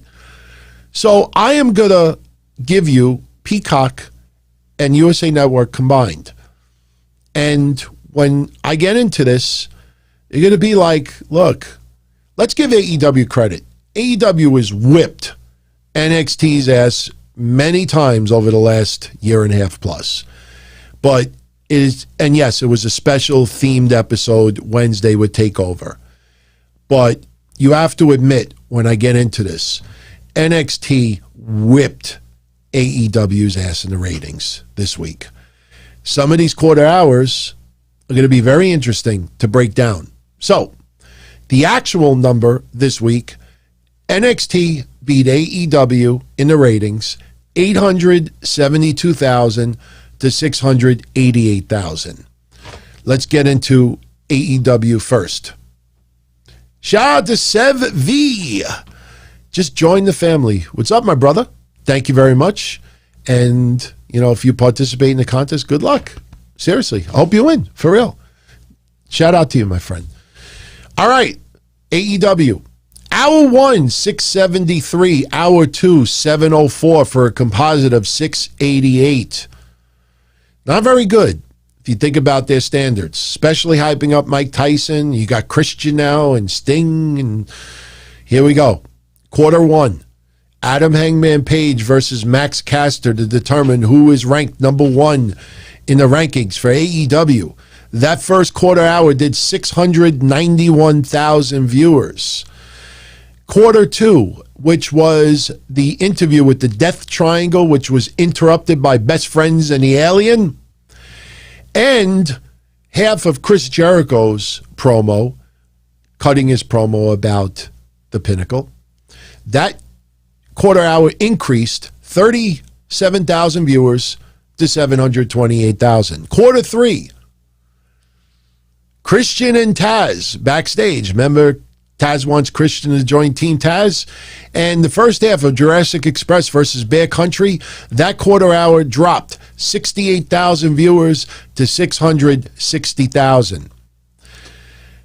The remaining moments of Jurassic Express versus Bear Country and that segment with QT Marshall and his group dumping paint on a Nightmare Factory, and then that awful segment with Sting, Jake the Snake Roberts, and Lance Archer. That quarter hour dropped 48,000 viewers to 612,000. I am proud to say that Who Dat, QT Marshall, his quarter hour was the lowest quarter hour rating of the night. Just saying. Quarter number 5, Darby Allin versus JD Drake, and that memorable brawl that happened afterwards with the Butcher and the Blade running by Sting. Get out of my way. And then the Aftermath beatdown. That quarter hour increased only 8,000 viewers to 620,000. Again, awful number. Jericho getting beat down by the Pinnacle. Mike Tyson making the save. And Britt Baker's little promo. That quarter hour jumped 112,000 viewers to 732,000. So Obviously, fans tuned in to see Iron Mike for a little bit. Nice jump. 112,000 viewer increase. Pretty good. Quarter hour 7. Ty Conti versus the Bunny. The post-match antics that happened, and then the very beginning of the main event of the Young Bucks and Jon Moxley versus Kenny Omega and the Good Brothers, that quarter hour increased 9,000 viewers to 741. Main event, Young Bucks and Jon Moxley versus Kenny Omega and the Good Brothers. That quarter hour dropped 17,000 viewers to 724,000. Very, very disappointing numbers on AEW's part. Now we go to NXT, and this is pretty wild when you break this down. So, NXT, hour 1, 833,000 viewers. Hour 2, 911,000 viewers for a composite of 872,000. Opening quarter of Pete Dunne versus Kushida did 810,000 viewers. Quarter number 2, when they showed Io Shirai and Zoe Stark arriving earlier in the night, Raquel Gonzalez and Dakota Kai doing the same, and the first half of the Gauntlet Eliminator match, all of that dropped 26,000 viewers to 784,000. However, the second half of the Gauntlet Eliminator match, that increased 102,000 viewers to 886,000. Quarter 4, the first half of Walter versus Tommaso Ciampa, that beginning of that match dropped 34,000 viewers to 852. However, the second half of that match that really picked up, Walter versus Ciampa, and the little segment of Frankie Monet coming to NXT this Tuesday, that increased 94,000 viewers to 946,000. That was the second highest quarter hour of the night. 946 for NXT. That's crazy. Quarter number 6, the beginning of the 3-way tag team match for the championships. That unfortunately dropped 94,000 viewers to 852. So those 94,000 viewers that they increased for the second half of Walter versus Ciampa, those same 94,000 left again. And they probably went to see the Tyson segment, because that same segment, AEW went up 112,000 viewers. NXT went down 94. So you could see right there, they changed the channel to go watch Iron Mike.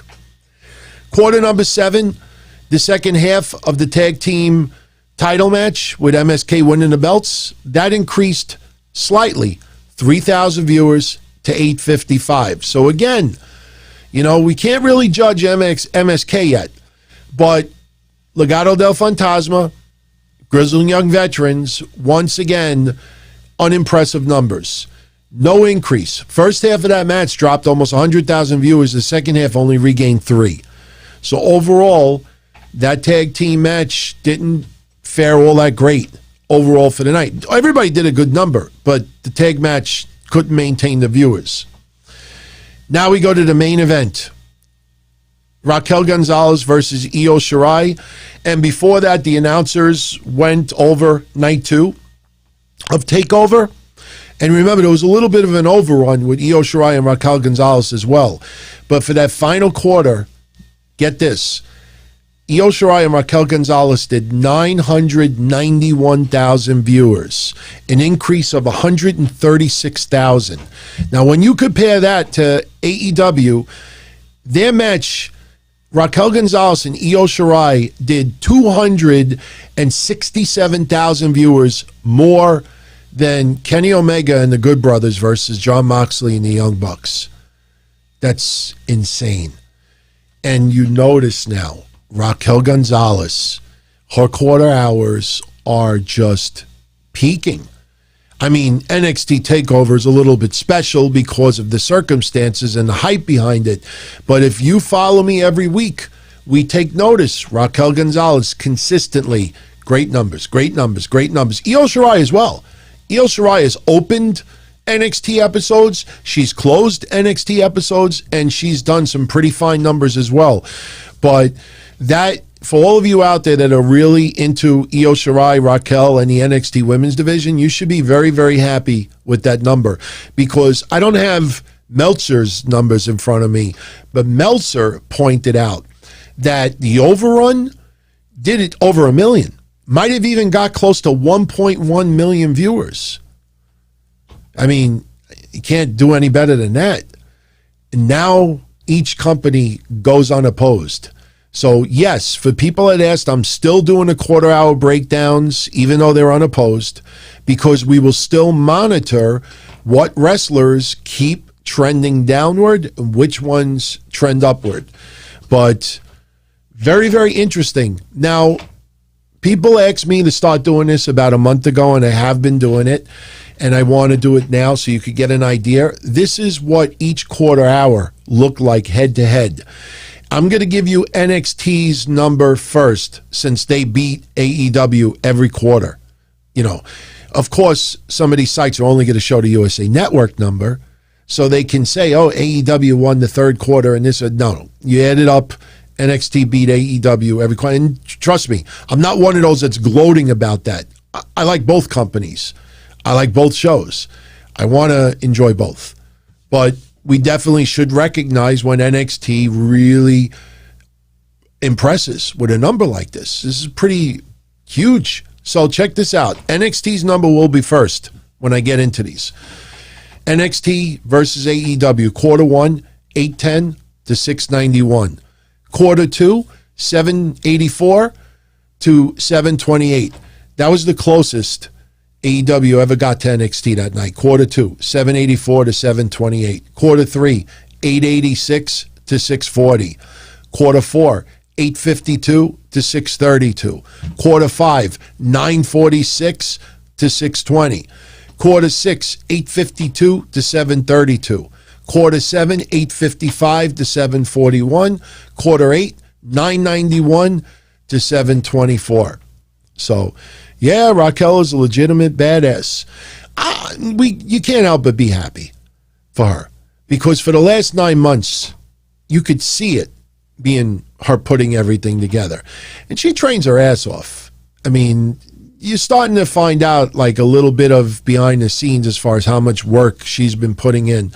But that's a good thing. That's a good thing to see. And look, on the AEW side, let's give credit to Britt Baker, because Britt Baker has really done a pretty damn good job improving her in-ring work as well. She's doing a great job too. But look, now since each company is unopposed, all eyes are on each company on different nights. Let's see what they tweak, and let's see what they change, because there's definitely going to be some change. I mean, on NXT, the changes so far have been all titles for the most part change, except for Gargano's. So, you know, we've seen, and look, the women's tag team champion is still new. So they didn't change hands Wednesday, still way too soon. So Darren Gordon-Hill, rest in peace, Duke of Edinburgh. What was he, 99 years old, right? I saw that today.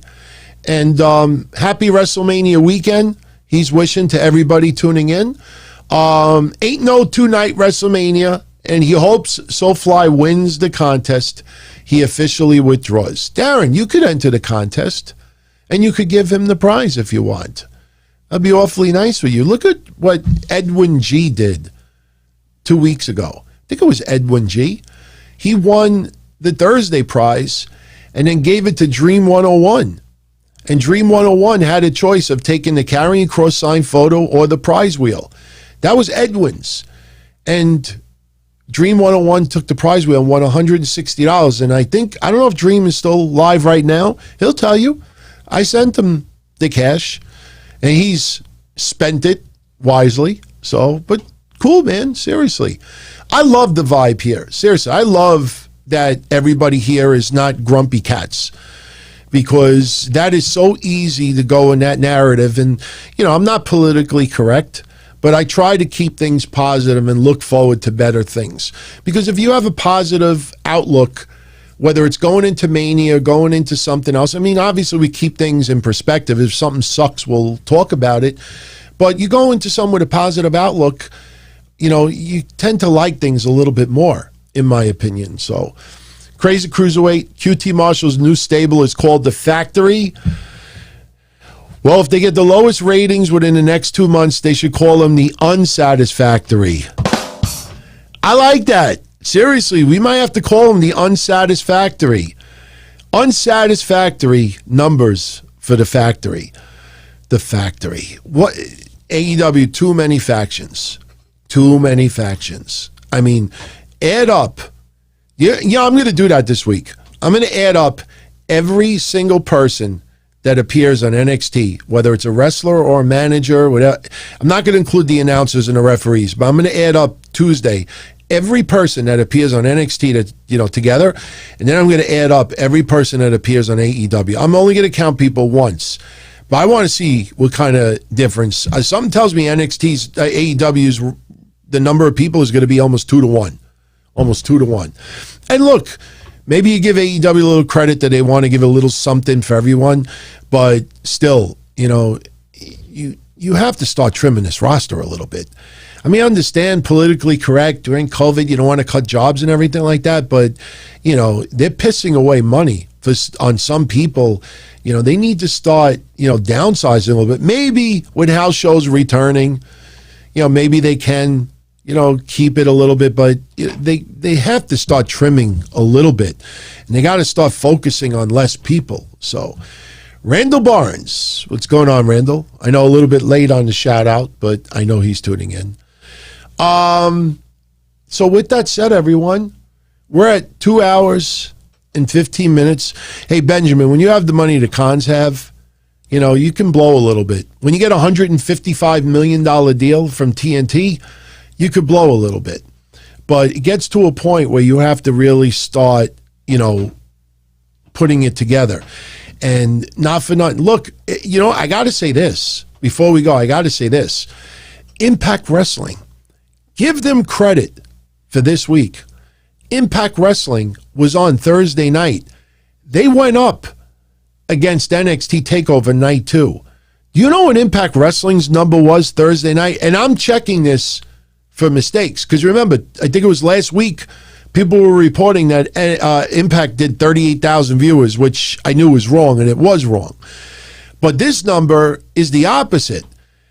Going up against TakeOver, they're reporting Impact Wrestling did 168,000 viewers. That is a damn good number for Impact Wrestling standards. Going up against NXT TakeOver. And you know what? They might have actually benefited from TakeOver, because not every match on night 2, was all everybody was into. Something tells me some people may have been channel surfing from TakeOver to Impact Wrestling. So I will look into the Impact Wrestling to see if that number is correct. If it is, impressive, but next week is going to tell the story. Next week's going to tell a story. Anyway, everyone, enjoy night 1 of WrestleMania. I will be back up here Saturday night, about 5 minutes after WrestleMania night 1 goes off the air. Like I said, I personally think I'm going to end up doing this.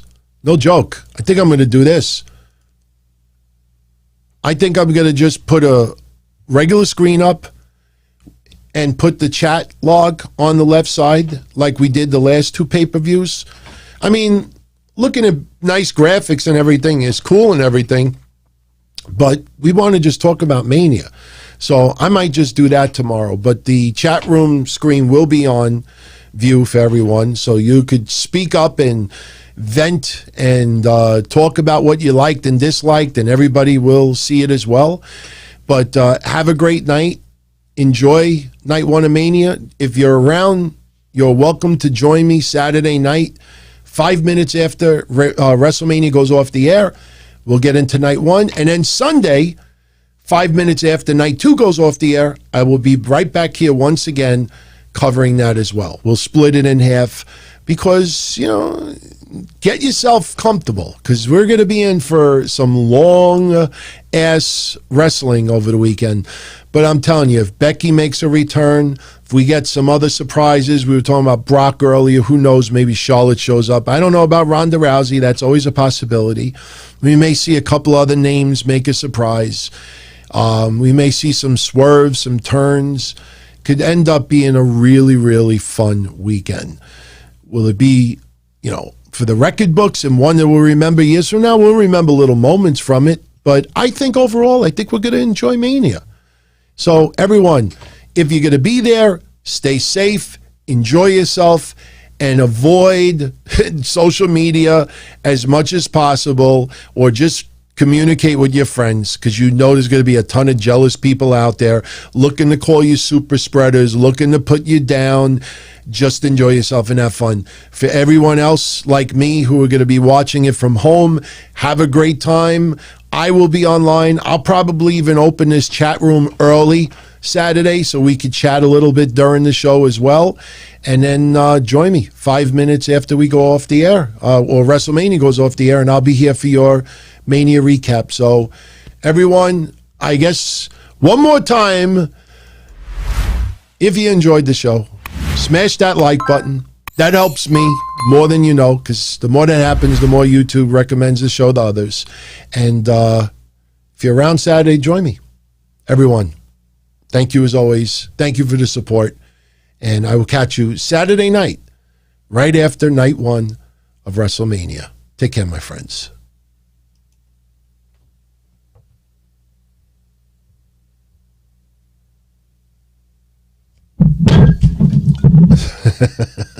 Two nights in a row, and I know everybody could still hear it. I dropped soda. Unbelievable. Have a great night, everyone. Much love as always.